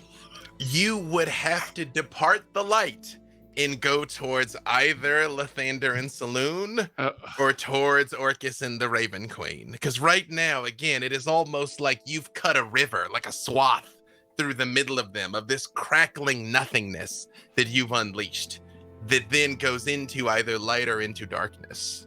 Do you have to go where our outfits match? Or is that a bad idea? Saloon looks at you and she says, "Oh, your garments are dyed in the colors of your souls, child." That's boring. I thought a soul would be more colorful, I'm just saying. I thought I'd be more gray. Not to be difficult, but black is actually the absence of color. Not to be that person. Then that means the absence of your soul. Well, accurate, fair, okay. Averin, Purple. we didn't come for, thought we were did friends. we didn't come here for color theory. Remember that bag of holding thing that just happened? Kind of put a damper on our So friendship. cool, though. Like, you'll be not telling your grandchildren about this. Right. Oh, it was cool. It was cool. Don't get me wrong. But we're in a bit of a pickle now, and I find myself in the same sort of situation as Celise. If Grosset were here, well, I'd have no trouble. We're buds. I'm down with him. He owes me a favor. I've been in a pickle. When you say Grotzt, all four of them roll their eyes. They're all Oh, sure. Oh, even sure. No the one Raven takes him seriously just because he's the Lord of sensual sin. Even the Raven Queen, who still does not look upon all of you, gives a very dismissive "ugh" when you say his name. Is she okay? He makes close-up magic seem sexy. That's how awful he is. Mm-hmm. Yeah. He's always walking around with that with his shirt wide open, showing off like that. Yeah. Like, 12 oh, look, the buttons on my shirt broke off. Oh. I know. That's why I like him. That's style. That's verb. But in any case, he's not here. That's body spray. So I'm just gonna stand with Baloth like, well, what do we do? Our patrons aren't here. Okay, I'm not making choices. Not so much a patron. Oh, patron. Drinking buddy. Look, I don't think we need to quibble over semantics right now, Baloth. Fair enough. Well, I mean, if we each have to pick one, There's only 4 though, right? Yeah. There are only 4. And Saloon says, "Well, you do not all need to do anything, although of course you are welcome to worship me as is your will, or hail the morning lord, of course." And Lathander just sort of like tilts his head back and smiles for a second, again glowing. It's irritating how beautiful he is. You don't want to like him, and yet you're like, but those cheekbones, man. Those cheekbones. Orcus leans towering over you, and he says, "We only need one. One what? One of you to give yourself to one of us. I call dibs on Erin. I may be the last, but I will spend my last day chewing on the tattered, rotting remnants of whatever soul you possess to satiate my last whim." Well, counterpoint. What if you gave yourself unto me? That way. Think of all that pain. All those choices you constantly have to make, running around trying to eat souls, when I could direct you, give you focus, give you no more chaos in your life. So you could direct that hatred towards our enemies that we have together. You see Orcus beats his wings and dust flares up, and he rises up into the sky, looking truly menacing, and fires a bolt out of his scepter right at you, Erin.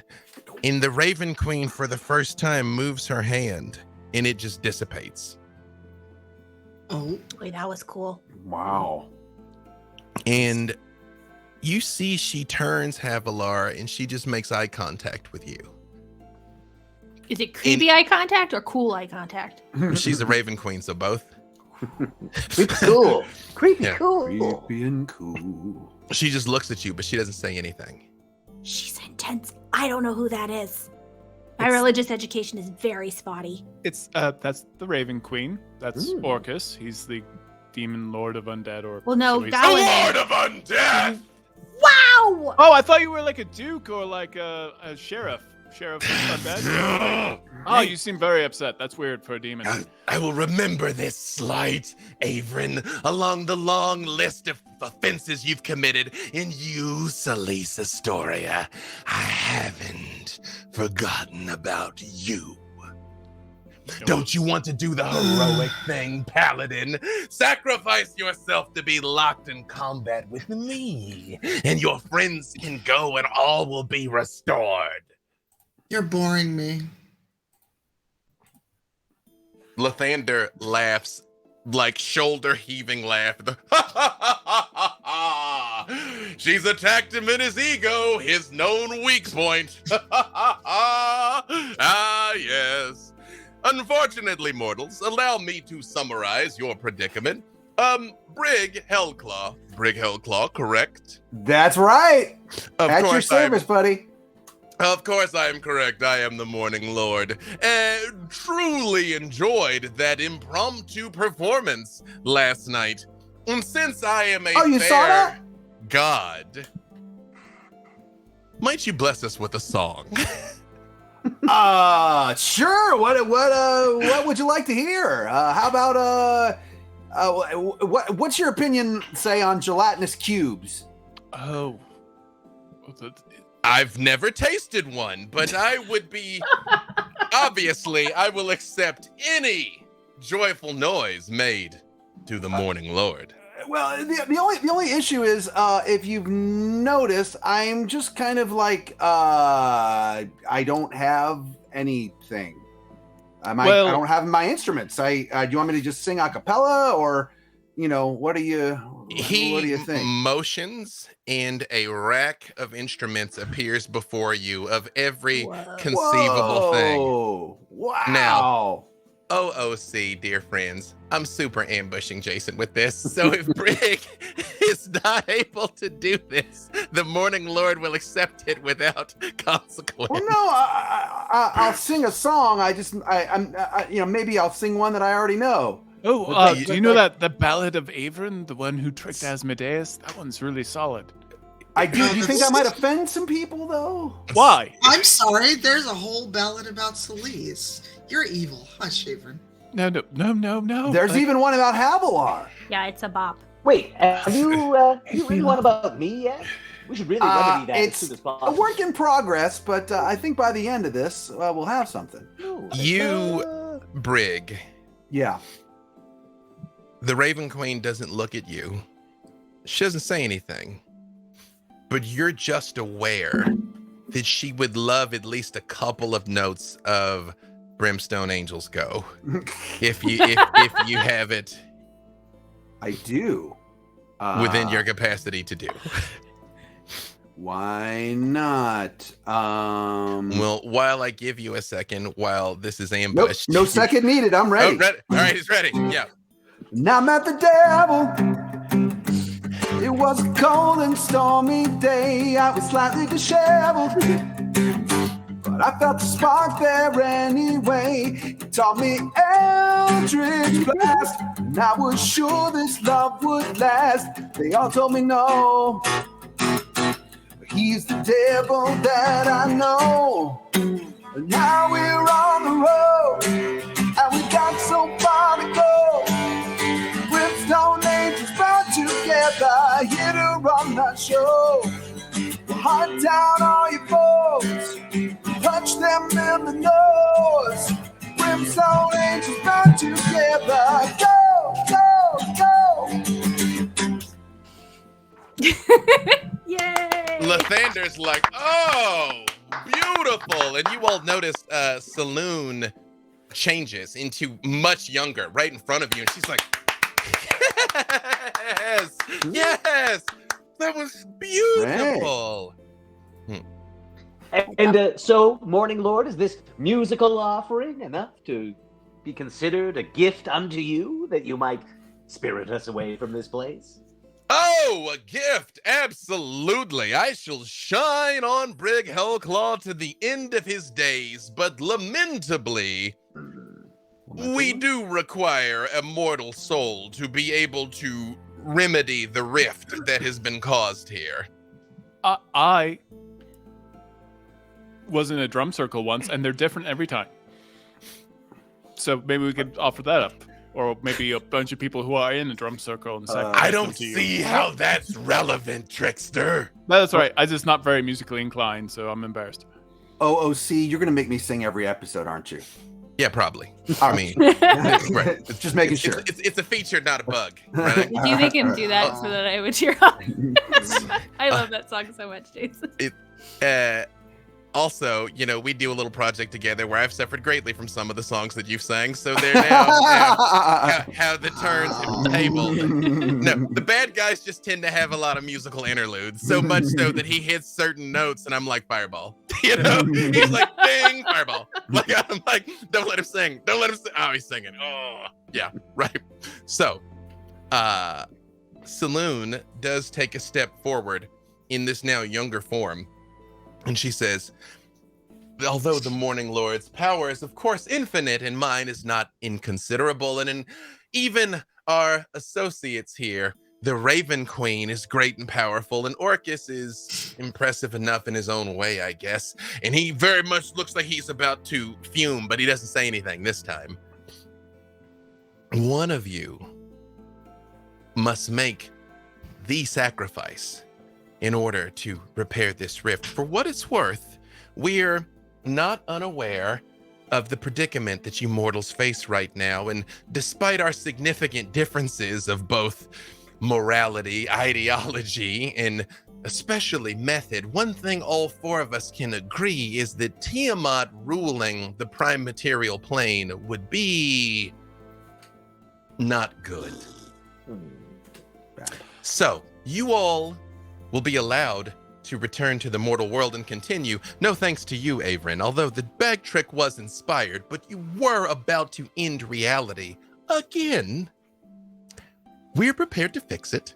We're prepared to let you go on, and dare I say, we may even be able to assist you somewhere along the line. But one of you must choose. Me. I choose. It's going to be me. I leave. I walk over to the Raven Queen. Well done, Avery. You spilled the milk and then you licked it up. But there's some conditions. I get to spend the rest of my own life with Sophia as my wife for all eternity at the end of time, and etc., etc., etc. So I give my soul willingly so that I repair whatever reality we were in this time. Erin, you walk towards her, and she doesn't move. In Havilar, she still hasn't taken her eyes off you. Oh, I could give you her. No. What? I'm just joking. For the first time, she speaks, and it sounds just like a whisper, like her lips just barely move, but all of you can still hear her clearly. It has to be freely given. It cannot be taken. I think she's saying it has to be me. What? Am I getting that right? Is that how this works? I know, I think she's saying it has to be freely, but he's not here. Right, that's what I thought. Yes. Oh, that Oh, would be yeah. a bummer. Freely given, they want freely given. Let's find freely and give him. Wait, that's his last name? He does have a last name, ironically enough, as no one's ever asked him ever, and that's why I've never said it, but he does have a full name. Would he have told Celise when they were training? She never asked him. No one's You ever don't asked know him. that. You All don't the know years, that. I mean, I feel I know with some authority. She never Oh, she would have asked him. Last Like- names are overrated. Yeah, all these years, but besides, he's somewhere locked in a cage fighting Asmodeus right now. That's why Asmodeus isn't here. So he did you a favor. Freely take that guy to keep him out of this one. You know.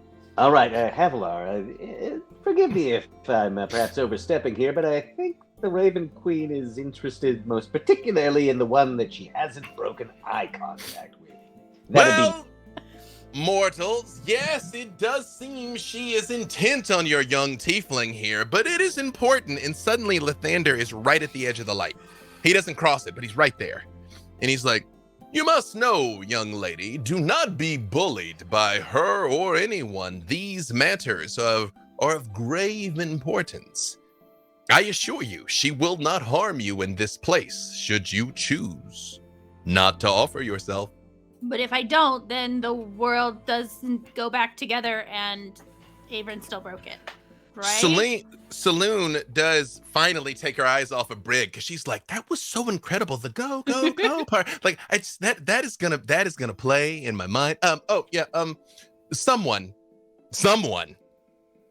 must offer themselves, yes. Whether or not it is you, the Raven Queen seems disinterested in you, Averin. Sorry, you do have a few miles on the old soul, though. First off, hurtful, and they're city miles. Question. I know, and there's a transmission rebuild too, but we don't need to talk about that. Does your soul get consumed, or like do we just like get to hang out?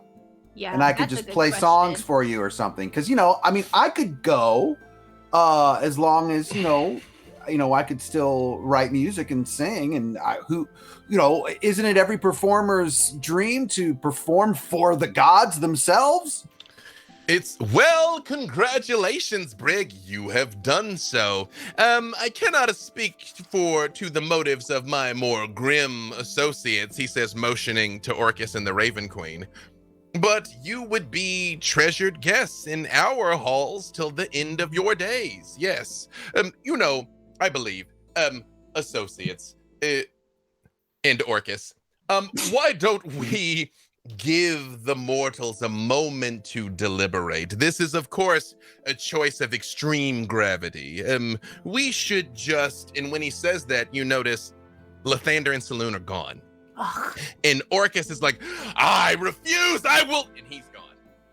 And the Raven Queen just stares at you for a moment more, Havilar, and then she's gone.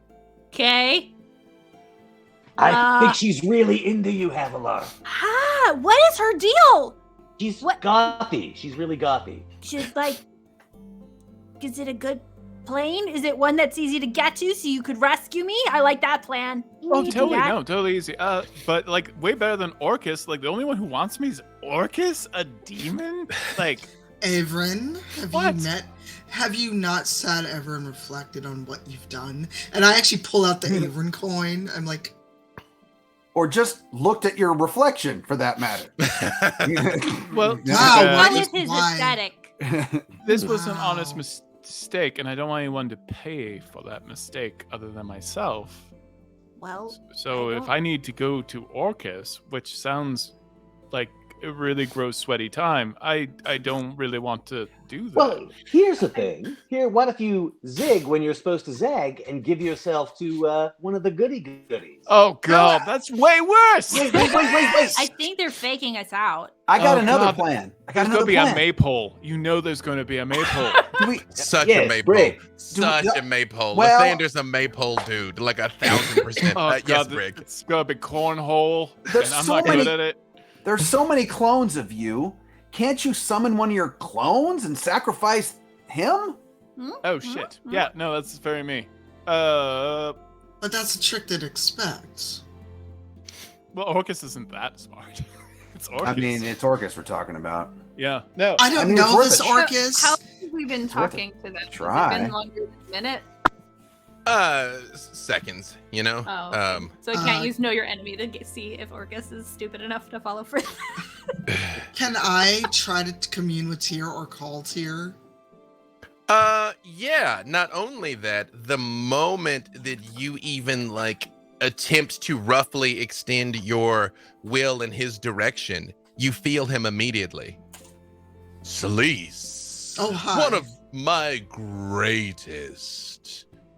Yes, child, speak.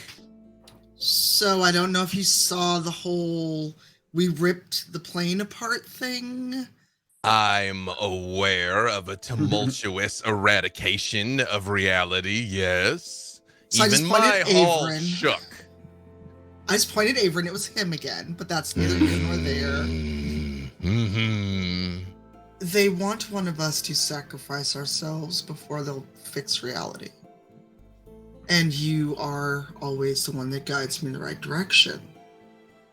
Is this something we should do, or is it a trick? Celise, you feel... You don't see him. He doesn't manifest. Mhm. But you feel his one eye upon you, beaming with pride at what you've become and the things you've done and the places you've gone. My child, I have always been with you down into the depths of the abyss, and I will be with you till the end of your days. For whatever the four of them may be, what they have told you today is the truth, up to and including it is a choice you must make of your own free will. I will be proud of you no matter what you do. And then, anything else? Because you feel his presence slipping away from you. No, I'm good. Thank you. Is it possible that we're still on the mushrooms right now? Entirely possible. And what a trick. We're having a joint hallucination. Thank you all for tuning in. That's Champions. We're gonna cut this short by 51 minutes. We'll see you next week. Well, I didn't eat the mushrooms, so.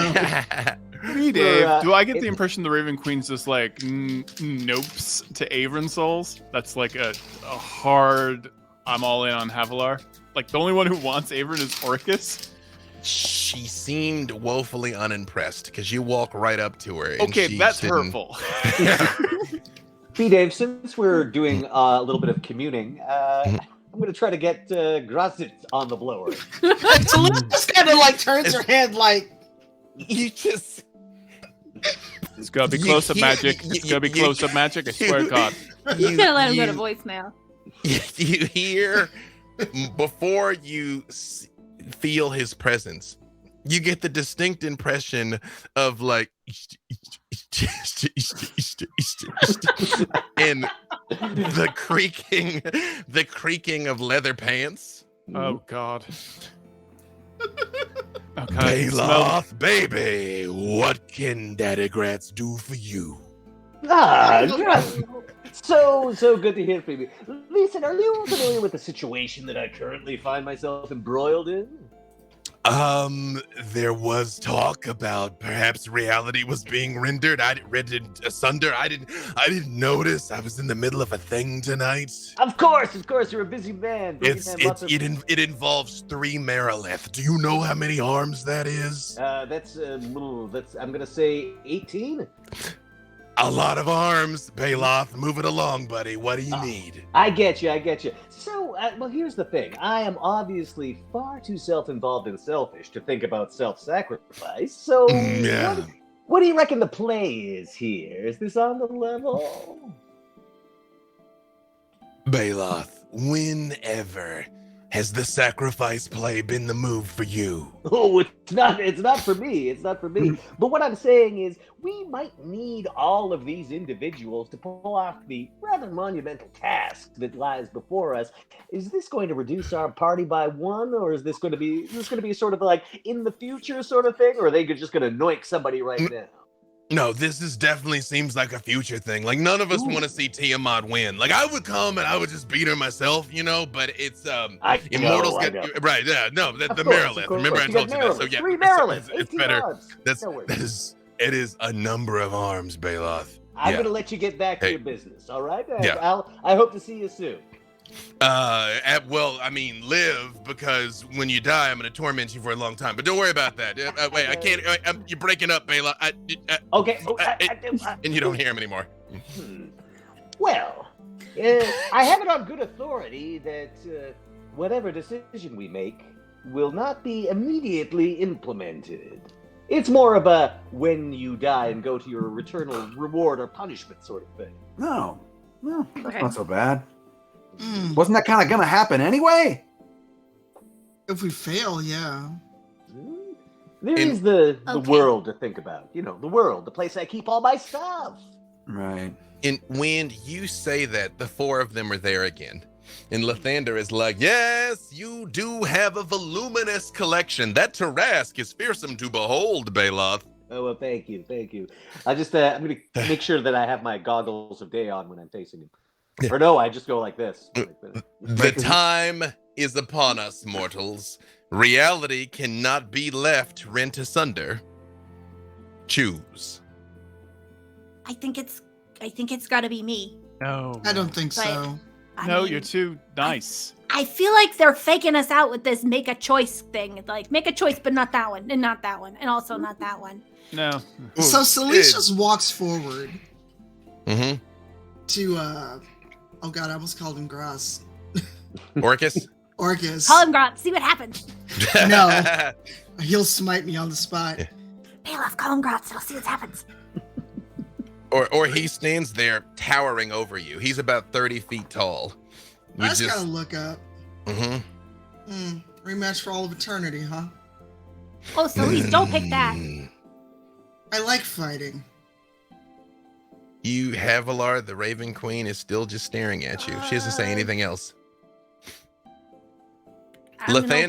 Lathander does just say, wait, Baloth, what about Celeste versus Orcus in the Black Pits for all eternity? And you see Saloon just looks at him and and he's Yeah, like, no. I like no, it. No. I like that it. that would be terrible. No, we don't want that. No, sorry. Yes, Havilar. I look at Lathander like, aren't you supposed to be like a god of light? Why would you? Yeah. But that's because I believe you would win, Celeste. Imagine the smites that would erupt. Yes, Havilar.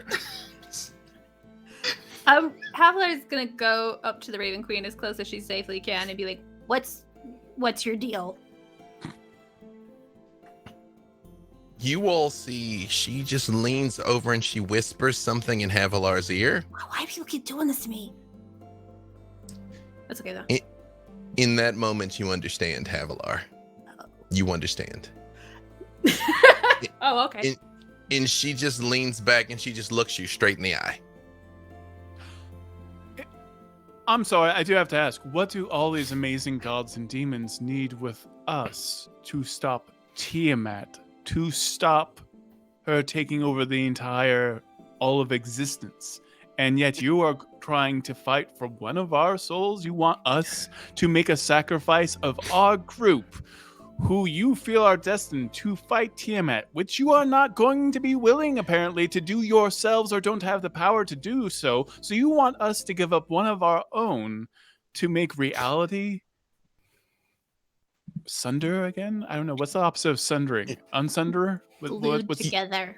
glued? You see Saloon changes again and she looks just like a middle-aged is not the word I'm looking for, but a standard adult woman. She looks neither young nor old. She looks like a mature woman. And she says, Erin, although our power is tremendous, you of all people should know that even gods have limits.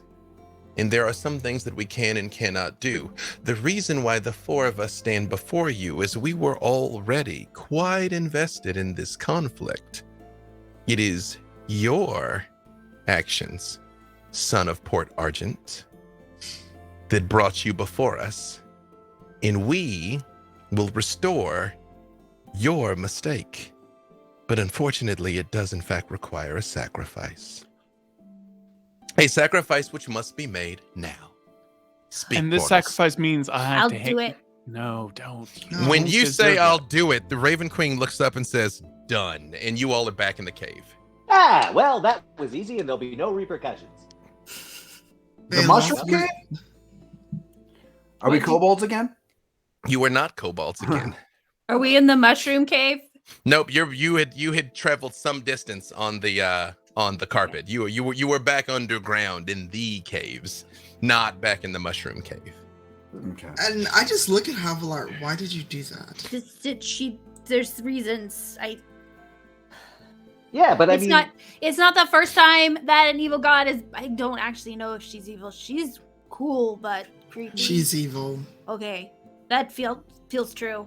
I mean, but it's not the first time, and then maybe it won't. Maybe that one won't stick either. Just if something happens, tell Farida. And you could have just gone with one of the good gods and given yourself to them, and then you would have had no. Fair enough. I understand that choice. I mean, I was ready to just throw down fraternity with what's his face. That guy, the one that wanted us to be scared of him. Gratz, was it Gratz? No, we killed. Oops, sorry, Bela. Orcus. No. Quite all right. Again, no formal arrangement exists between us. We're just friends. Celise, I'm sorry I took an eternity of fighting and punching in that guy's stupid face from you. I'm just more worried about you right now. No, and I just look at Bailoff kind of a little guiltily, like, it's fine. Just don't look up any history of the rivals of Waterdeep. Don't worry. Hey, what happens to Gruss is his own business. All right. Again, not my patron, not my boss, just an associate. And I want to assure all of you that I never considered sacrificing myself even once. Oh, that was a given. Each of your minds, but I held firm to myself. No, we know you didn't. That feels true. I don't even have to roll for it. Now then, shall we proceed? Yes. Sure. As you all proceed down the caves, you start to come across rubble and broken mine carts, broken pickaxes and buckets, and the signs that, Dweegar, which are a kind of dwarf, have been working down here. And at the center of the mine works, multiple tunnels and ore shafts open up to a huge open chasm whose floor is covered in shattered rock and pooling black water some 60 feet below. A very familiar black water. Yep. Yeah. The empty space atop the chasm is crisscrossed by minecart tracks, lashed onto wooden ties and hanging suspended by heavy cables affixed to the ceiling some 30 feet overhead. Magical lights attached to posts along the tracks cut the gloom and illuminate the mouth of the next tunnel you need to take on the cavern's far side.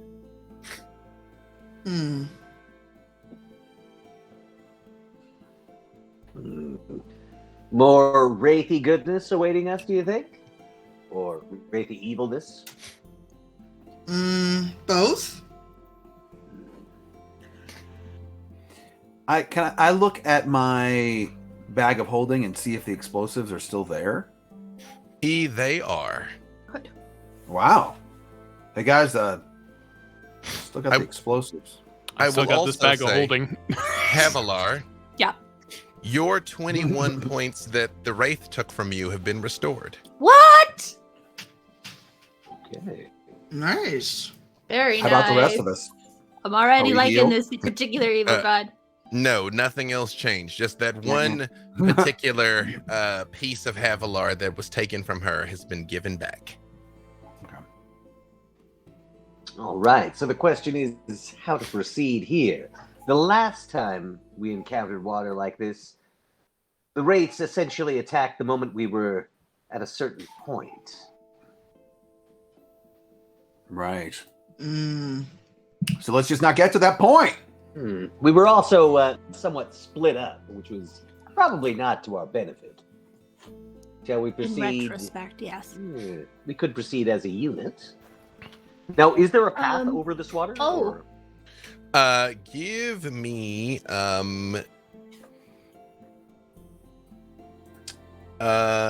me either straight up intelligence or wisdom, not perception, just intelligence or wisdom. You all can do this. Wisdom check or wisdom save? Check, not save, check. 19. 19? Where is my wisdom? 17. 17. Oh. 3. Celise is not doing well. Oh, I think Erin's freezing on us. Erin, I are you did. good? Can you hear No, me? I can hear you, We can but hear you you. stopped moving. So, There we there go. we're good. We're good. Raven All right. Queen comes early. It's true. She's like time. No. Right. Maybe that's my power coming back on. That's. I was about to say that's what the Raven Queen did. Was she told you stole your power? Celeste got a nat 1. Nat 1. Celeste is. Celeste. Oh no. It is difficult for you to concentrate in here because there is a blinding sense of undeath. Like, even before you consciously open your senses, something very, very powerful and very, very dead is in this room. Oh, we have a lich. But while you become aware of this, yes, besides Averin, you're aware of Averin's flavor of undeath. Yeah. Brig, you realize, despite their advanced age, again, there's a cavern. The black water is at the bottom of the cavern, and these mine tracks kind of crisscross the cavern. Do they make you jump? The Daddy Mac will in fact make you jump. Yeah. Okay. Again, we're of an age. However, although they are very old, they're also very sturdy.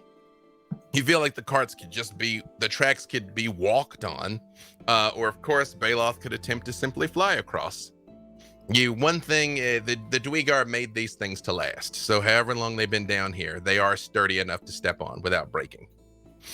Guys, these feel pretty, I think these have been here since time immemorial, and they'll be here till the end. I think we can walk on these. Okay. Especially because now that you are back to full size, you cannot all fit on the carpet. Yeah. Let's have a couple on the carpet and then three on the carpet, right? 3 on the carpet, 2 on the ground. All right. Yeah. Is crossing that gonna be like an acrobatics check or something? No, you feel like basically as long as you walk cautiously, you should be fine. I can do things cautiously. Like It's sacrifice your soul. That was heroic. I'm gonna call to that. And impulsive. Okay, fine. I mean, por qué no los dos? Off in the distance, battling Asmodeus, freely would like you to know that you can be both impulsive and heroic. Who is going on the carpet and who is walking on the tracks? Well, I'm on the carpet, obviously. Mm-hmm. I'm going to walk. I'm going to walk too. I'm putting my money where my mouth is. Saying these tracks are good, so I'm walking too. I'll go on the carpet then. Carpet? Unless me and Fenris can fit on the carpet, I will walk. I will say, with just a little puppy, he can fit on there with you. Okay. Although I guess he's not completely a puppy yet. All right, hang on.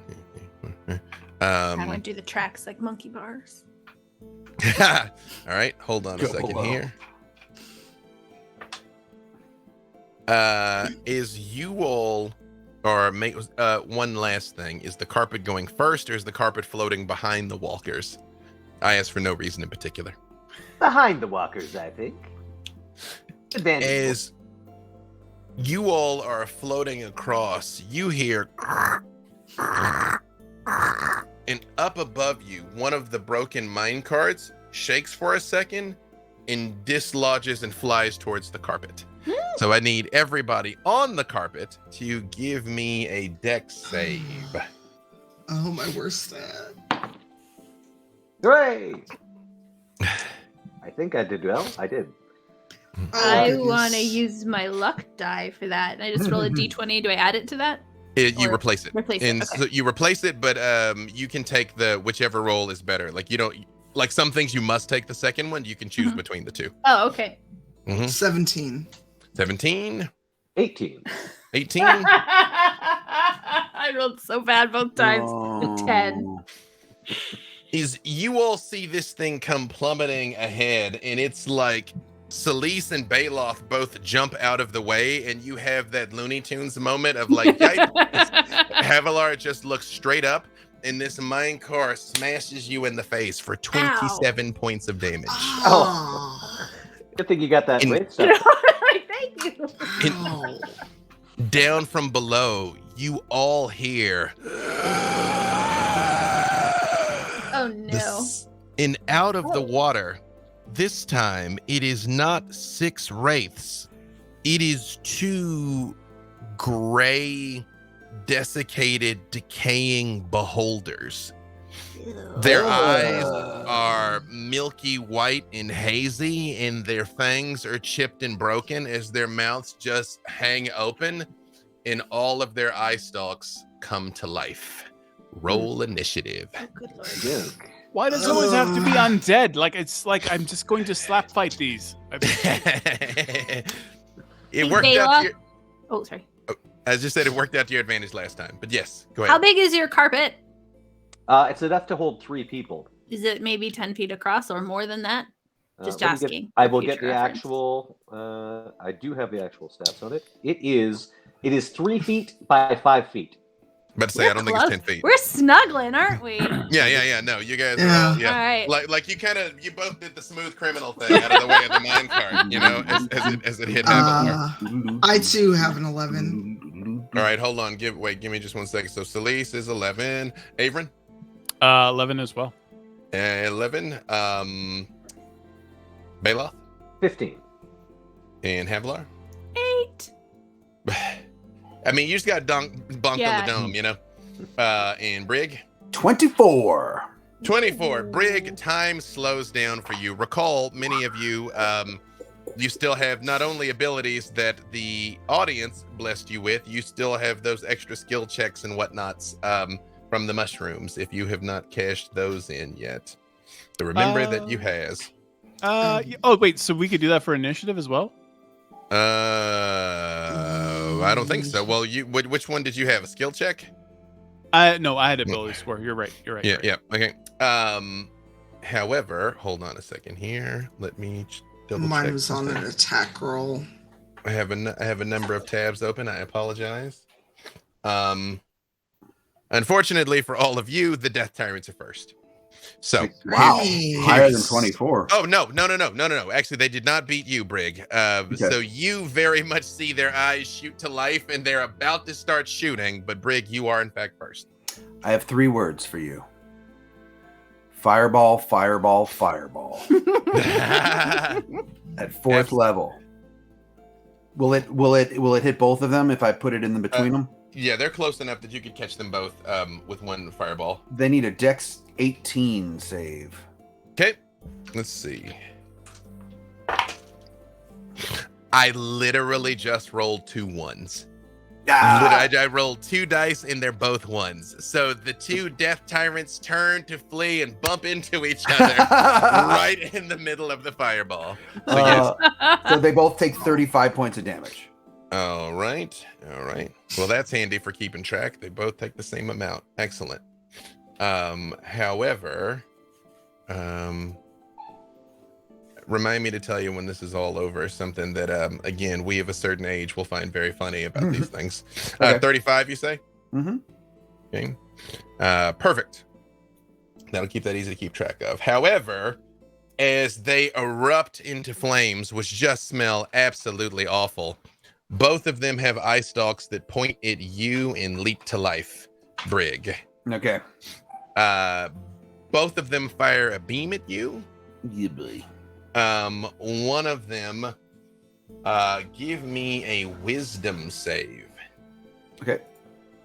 That one, I got a 5. That ain't happening. Can I use, wait, that one focus that I have, I think it was just for ability checks, right? Yep. Mm-hmm. Okay, then I can't use that. So 5.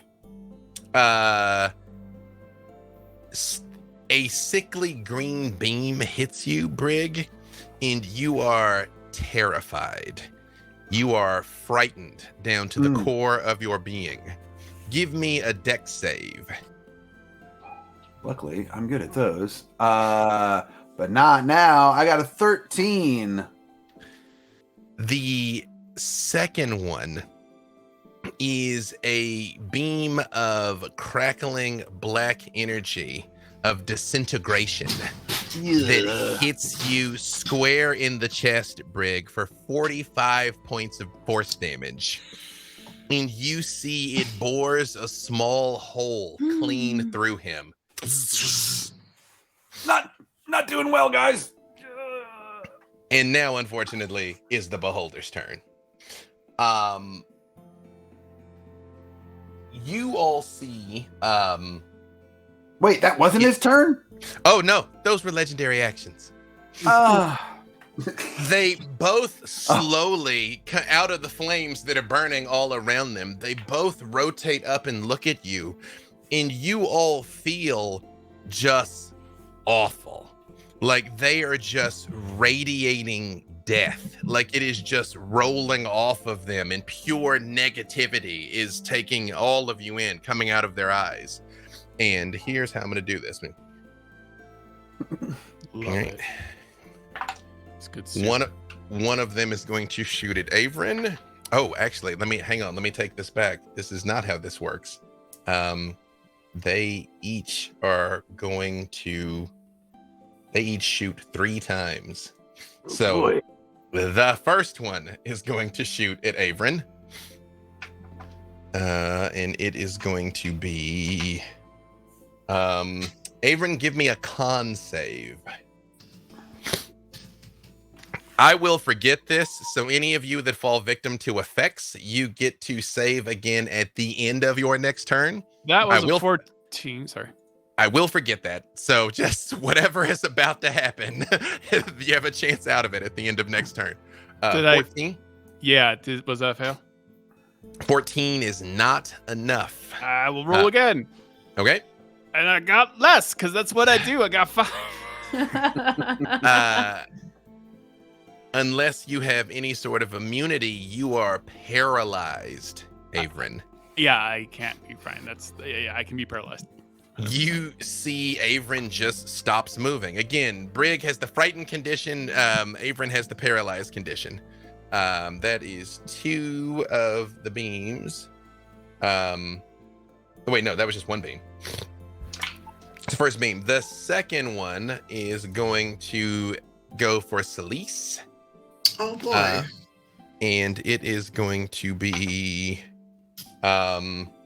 actually, this is very fortunate, Silliness. You see it does the exact same thing that it did to Brig. That same ice stalk turns and shoots you, but you are of course immune to fear, so it does nothing to you. Haha. The third beam comes at you again, Silliness, it realizing that it has made a mistake, and give me a wisdom save.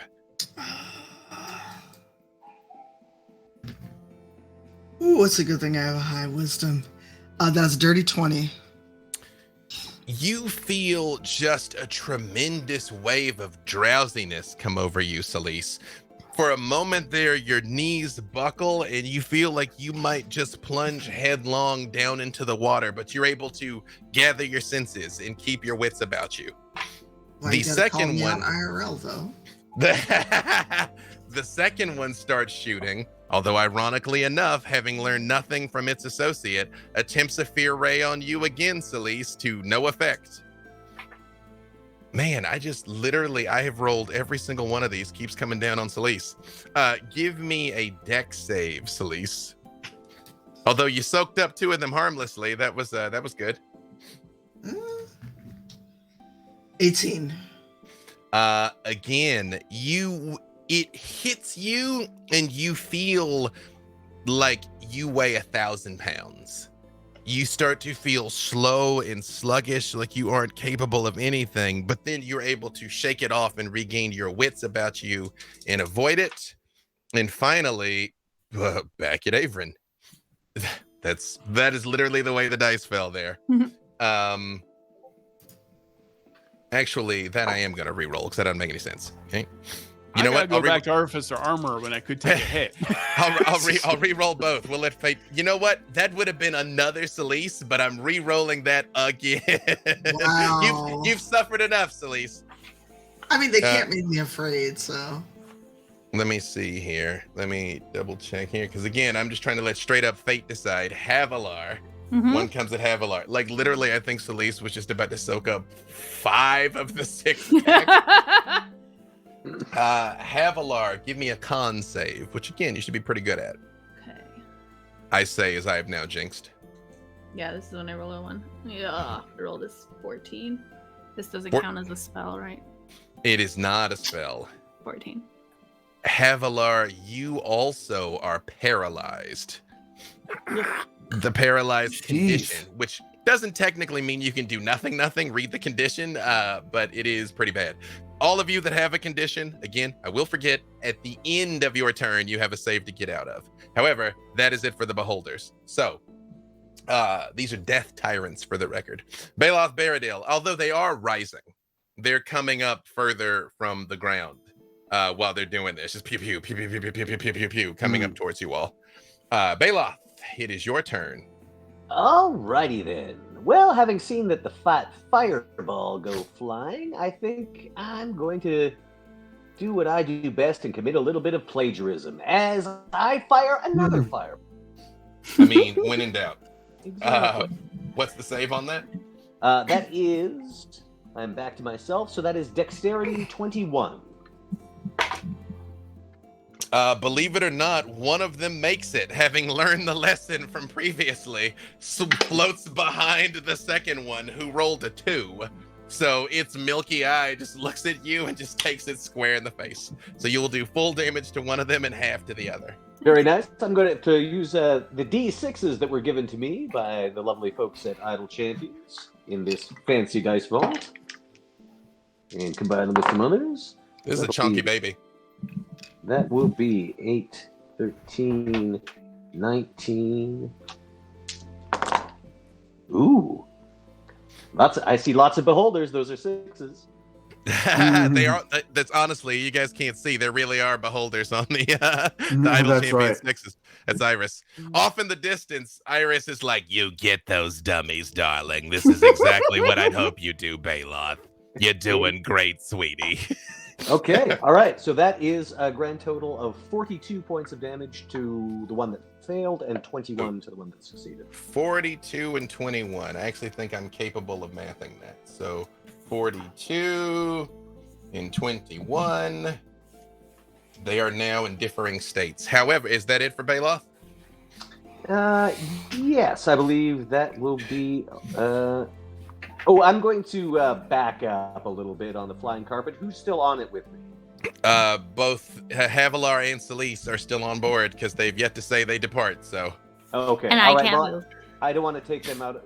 Maybe I do want to take them out of the fight. If Havilar's a sitting duck, I'll just say, Celise, if you want to jump off, feel free. And I'm going to start backing up. I'm going to try to get out of there. Well, we've established you could go up to 80 feet. So roughly how far out of the conflict? Or are you going to try and push through to get to the other side of the room? You know something? Will that take me within their threat range? They won't get opportunity. Their opportunity attacks would not be an issue. Okay, yeah. So I'm going to sail around and just let Celise know that that's what I'm going to do. All right. How far do you intend to move? I think I want to go the full. I've got lots of range on my spells, so I'm going to go the full way.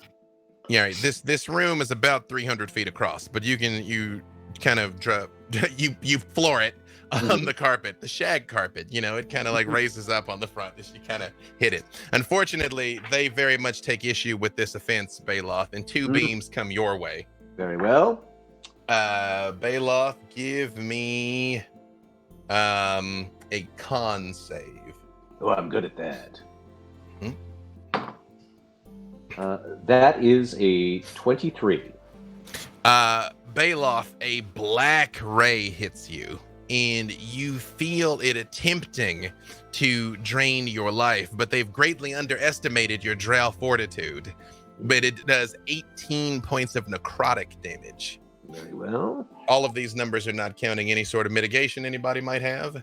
And give me a wisdom save, Baloth. Wisdom? Mm-hmm. That is 18. The second one hits you, and again, you feel just a tremendous weight come on you, like you just want to lay down and relax for a minute. but you're able to steel your will enough to stay awake, Baloth, to shrug off this this assault by these creatures. Between Celise and Averin, who's got the higher dex? Technically, you will act simultaneously, but in terms of declaration, who's got the higher dexterity? I've got 14. 17. Celise. That's it. You beams are flying left and right. You know, Baloth is just taking 2 as he's flying, but he seems to be fine. Havilar is frozen in place, and these 2 creatures are coming up out of the water. I'm going to do the cool thing I did last time. I like where this is headed. Using Branding Smite with my longbow. Uh-huh. So I am attacking. And they are undead. Oh yes. Mm-hmm. Attacking which? Sorry. Whichever one's closer. They're about the same, but one is a little more hurt than the other. Otherwise, they're the same. So you have the more hurt or the less hurt one. I'm going for the more hurt one, and I have advantage on my attack roll.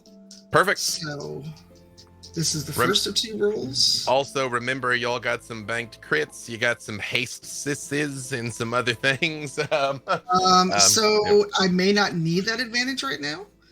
Hey. It does a 24 and a 32 hit. Those are misses. No, that's more than enough. You know what? Just all go back to the Raven Queen. It's true. You're like do over. Let's just go fight Orcus. He sucks. I'm gonna see you in a few weeks. Yep, those are both hits. Okay, so 2d6, and then for my smite. Besides rolling the damage, is that everything you intend? Well, I did this while jumping off. No, I'm not going to do that because then you'll make me roll athletics. I absolutely will. That is all I'm going to do. Perfect. Let me just get all my D6s. Yeah, just give me the number when you have it. Technically, Averin, this is simultaneous, but you know it's Schrodinger's attack roll right now. As you see, Celise's arrows are leaping to life, crackling with energy as they hurtle downwards. However, you are paralyzed. So let me I appreciate that. Thank you. Let's see. Yes, you are incapacitated. So you can't do anything. However, at the end of your turn, give me another con save. That is 36 points of damage, 20 of which are radiant. Perfect. 36. Got it. That was very method. Thank you, Averin. You're welcome. Very well. You said on the more injured one, right? Yep. Okay, perfect. Another con save, Averin. You're muted. You are muted, sir. That helps. 13. I got 13. Sorry. Unless there's any kind of bonus I'm unaware of. Yeah. 13. The paralysis does not break, Averin. You stand there a sitting duck. It's on brand. Like, can someone, does anyone want to shove me into the lake? However, Averin, you do lift off the ground and start moving down towards them. You all see one of the Death Tyrant's eyes glows, and Averin begins floating downward in its telekinetic grasp. Oh no! And Brig Hellclaw. Wait. Oh, sorry. Give me. You were already afraid, right? You're like you could be more afraider. Oh, great! Even more afraider. You know, hang on. Let's see here. Brig, give me a strength save. Okay. 16. You also are lifted up and being pulled down towards these things, which you being frightened, you can't move closer to them. Yeah, this is especially bad. You see, as they both have Averin and Brig in their telekinetic grasp, and they let go. And you plummet down into that black water. Oh, the depression water. Yep, you plummet down into the bummer water. Yes. What a bummer. You fall 21. You fall 60 feet down into the water and take 21 points of bludgeoning damage. Guess what? Unconscious? I'm unconscious in the bummer water. Unconscious no. in the bummer No. water. Yep. I won't even tell you the rest of the damage. Nah, but you know what, Erin? You take an additional 7 slashing and an additional, well, though you don't get necrotic damage. But I will say, while you are paralyzed, you realize Brig is in real trouble as this is all happening. However, Erin, no, it's not your turn. It is Havilar's turn. Havilar, you're also paralyzed, but give me another con save. Come on. 17. Let me double check here. 17 is enough to snap out of it. How unfortunately, it does take your entire turn to do so, but you are back loose and have your wits about you. And have I seen Brig? Did I see Brig fall? Yes, you were Okay. conscious. Evan and Erin, you are conscious as well, but you just can't move or do anything. How So, far away are the beholder things? if it's 60 feet down to the water, you can tell they intentionally are not getting close enough to throw hands with you. Like they're not interested in melee combat. Yeah. So they're about 40 feet away from you. They came out about 20 feet out of the water. Okay, Yep. so there's not probably like an athletics check I can make to jump that far, is my Well, guess. Not only that, you can't do anything I because have the an paralysis. action surge. Well, the paralysis doesn't break till the end of your turn. So it's like when you're done I'm potentially concocting doing things. very yes. dramatic things in my head right now. I'm Very absolutely for heroic. it. However, speaking of dramatic, Brig Hellclaw. Let me just check something here because Brig has a real problem, but I'm just double checking something before I say it. Lathander still around? Hold on here. Okay. Just wondering. I don't know if Lathander can help you right now. Oh, Yeah. Could be worse. He's like, oh, I love that song. Come on, buddy, come with me. I don't want that. Let me just check 1 second here. You end up singing to him in his stupid cheekbones for eternity. Mhm. You know what? I did Brig not take an Hellclaw. action. Yes. Yeah, you shot at him. No, the dog. Fenris Oh. didn't get an action, but I mean, never can mind. Fenris That was fly? like I mean, yeah, they're like 40 feet away in midair. So I mean, heroic leap. I don't know. Brig. Launching like a missile right to the eye. This necrotic water fills your lungs and you automatically fail your death save as it is killing you. Baloth, it is your turn. You are aware of the state that Brig is in. You're aware that Erin has fallen into the water also, although apparently it didn't seem to hurt him too bad last time. That is not something you're aware of. And you have these two death tyrants. All right, let's deal with the most immediate problem. Disintegrate on both of them. But before I do, as a bonus action, in the air around them, and in fact directly above one of them, Marmaduke suddenly pops into being.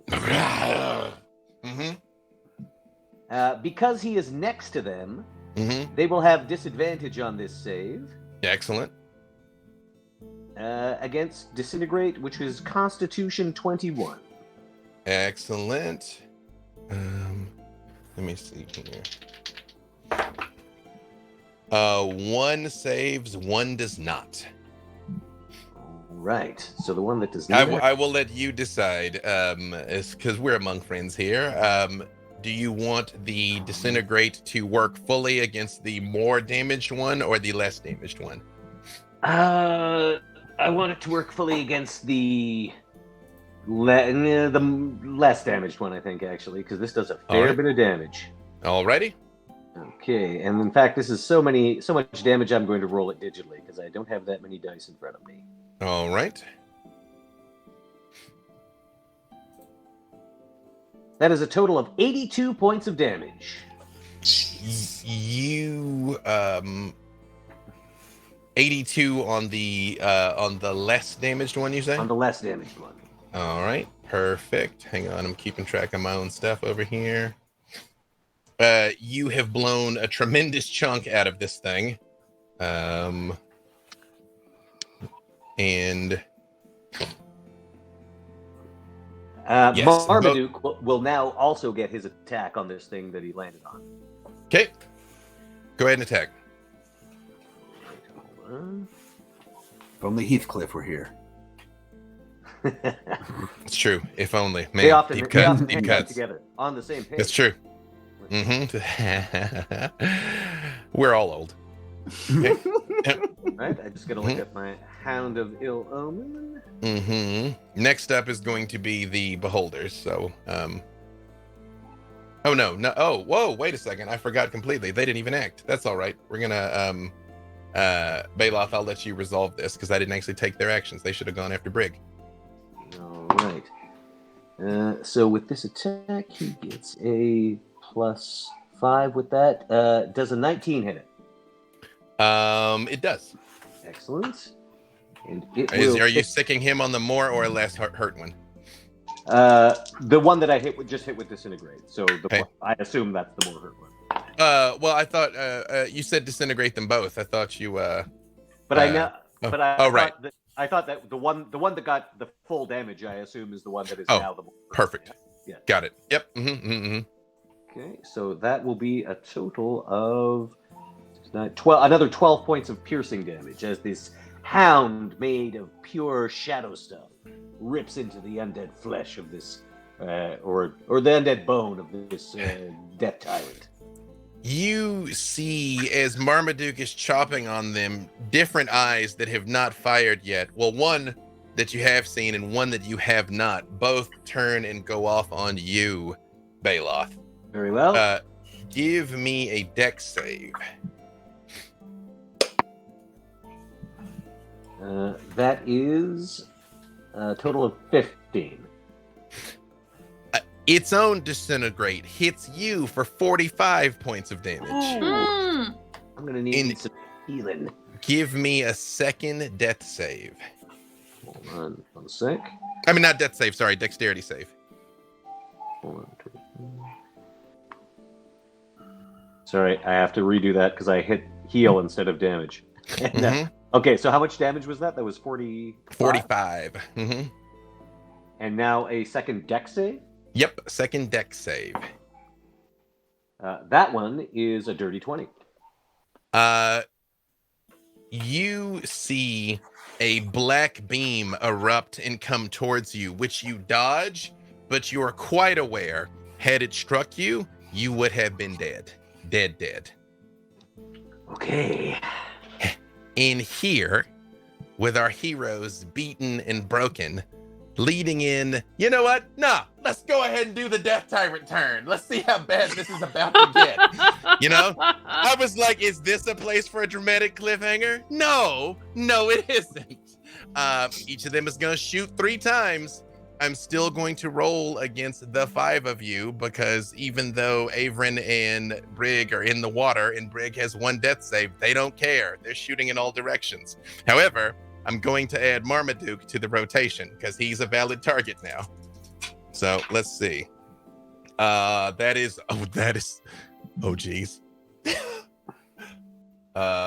We've been friends for like what? How many years? 19 years. 19 years, Dave. Don't blame me, blame the dice. However, one of the ice stalks does rotate and it does something to Brig, but you're not sure what it's doing. It's just glowing and he starts glowing because that's not ominous. Jeez. This is wow.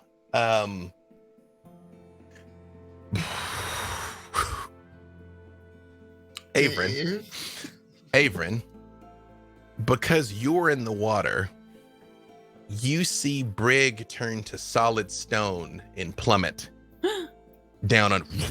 Like he was sinking slowly, he shoots downward. Oh no! You are petrified as well, Brig. Jeez! Oh man, it's like I was gonna say I wish they just go back to hitting Celise, but now they're gonna. Celise. This may be another thing. Are you immune to charm, Celise?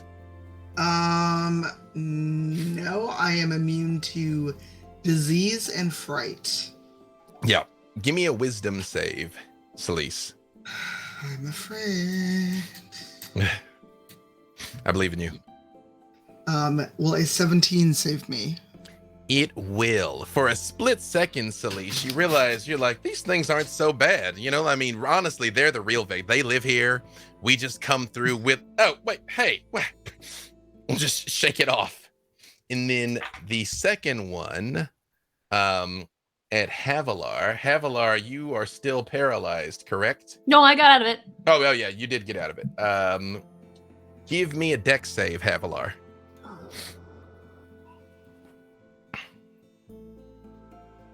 Ooh, I rolled a 20. That same black beam that flew towards Baloth flies towards you, but flies wide. Celise, give me a dex save. Wow, what did I do? I don't know. Like, statistically speaking, I thought 4 was the middle number, but I'm like 3 after 3 after 3 after 3 because I just gave you guys a number on my screen here. You're clearly the badass of this group, and they want That's the true. red. You're all wrapped in plate mail and stuff, and they're like, gotta pew pew her. Well, my number's up. That was only a 14. You take 55 points of necrotic damage as that black beam hits you straight in the chest, and you feel it radiate through you. I'm going to use a reaction. Rebuke the violent. Excellent. What does that do? Immediately after an attacker within 30 feet deals damage with an attack against a creature other than you, because they did hurt Brig, you can use reaction to force the attacker to make a wisdom saving throw. On failure, the attacker takes radiant damage equal to the damage it just dealt or half the damage on success. So it has to be to 16. Okay. Unfortunately, it does. And the final attack. If it hits me again, I'm getting you new dice. You know what? His super was going to hit you again, and I'm going to re-roll it, but we're going to let fate decide. Here we go. It would have hit you again. If it rolls you again, it's going to be what it is. You know what? Hold on a second. First of all, I'm going to switch to an Idle Champions die. That's what I'm going to do. That's the first thing. Is there anybody that has not been hit yet? Because it's done something to all of you, right? Mm-hmm. Okay. All right. Just do it. Just do it. No. We're going to let fate decide. Fate has it in for me. That is going to be Baloth the Entertainer. Hmm? And it is going to be... We're almost done here. Baloth, one last dex save. Dex? Mm-hmm. Nat 20! Woo! Baloth, that black beam comes for you, and you know it's got your name on it. That this is the end for Baloth the Entertainer. And at the last second, you hear, "Hey, Baloth, buddy. Hey, buddy. Like all these other gods are like doing stuff, and you know, they always think I'm kind of like a joke. So I just wanted to come and tell you, you should stand right here." And you feel Gratz push you to the side as this beam goes hurtling past. "Don't ever say I didn't do anything for you, buddy." Hey, thanks, pal. And here, locked in battle with these death tyrants, is a good place for us to stop.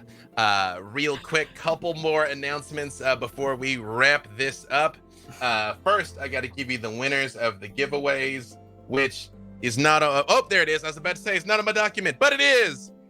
We got RBV_Shard won the Sapphire Dragon. RBV_Shard. Thank you, Jay. Our moderator, Jay, literally just highlighted it for me. He's like, bro, it's right here. It's literally right here. Thank you, Jay. And Naughty Bear _ wins the Founders Pack 4 and the 2 theme packs. So congratulations to you both. Remember, Brig Hellclaw is available in the game now. He may not be available in the stream, but he's available in the game as part of the Liar's Night event. Should I roll up another character for next week? We will see you next Monday at 4 for Trials of Tiamat Episode 3, The Mountain's Fury, the end for these find adventurers, and it may literally be the end for these find adventurers. Voting for Episode 3 is live now. They clearly still need your help, and we will come back right here next week Thank you all for tuning in. We're gonna raid JCM. We might have to stall for just a second while he switches over, but then we're gonna raid Jason Charles Miller. So if you like music and fun, and quite frankly, the guy's had a rough night, stick around. I could use a couple subs. Yeah, All we'll see you all next week. Bye-bye, everybody. Bye.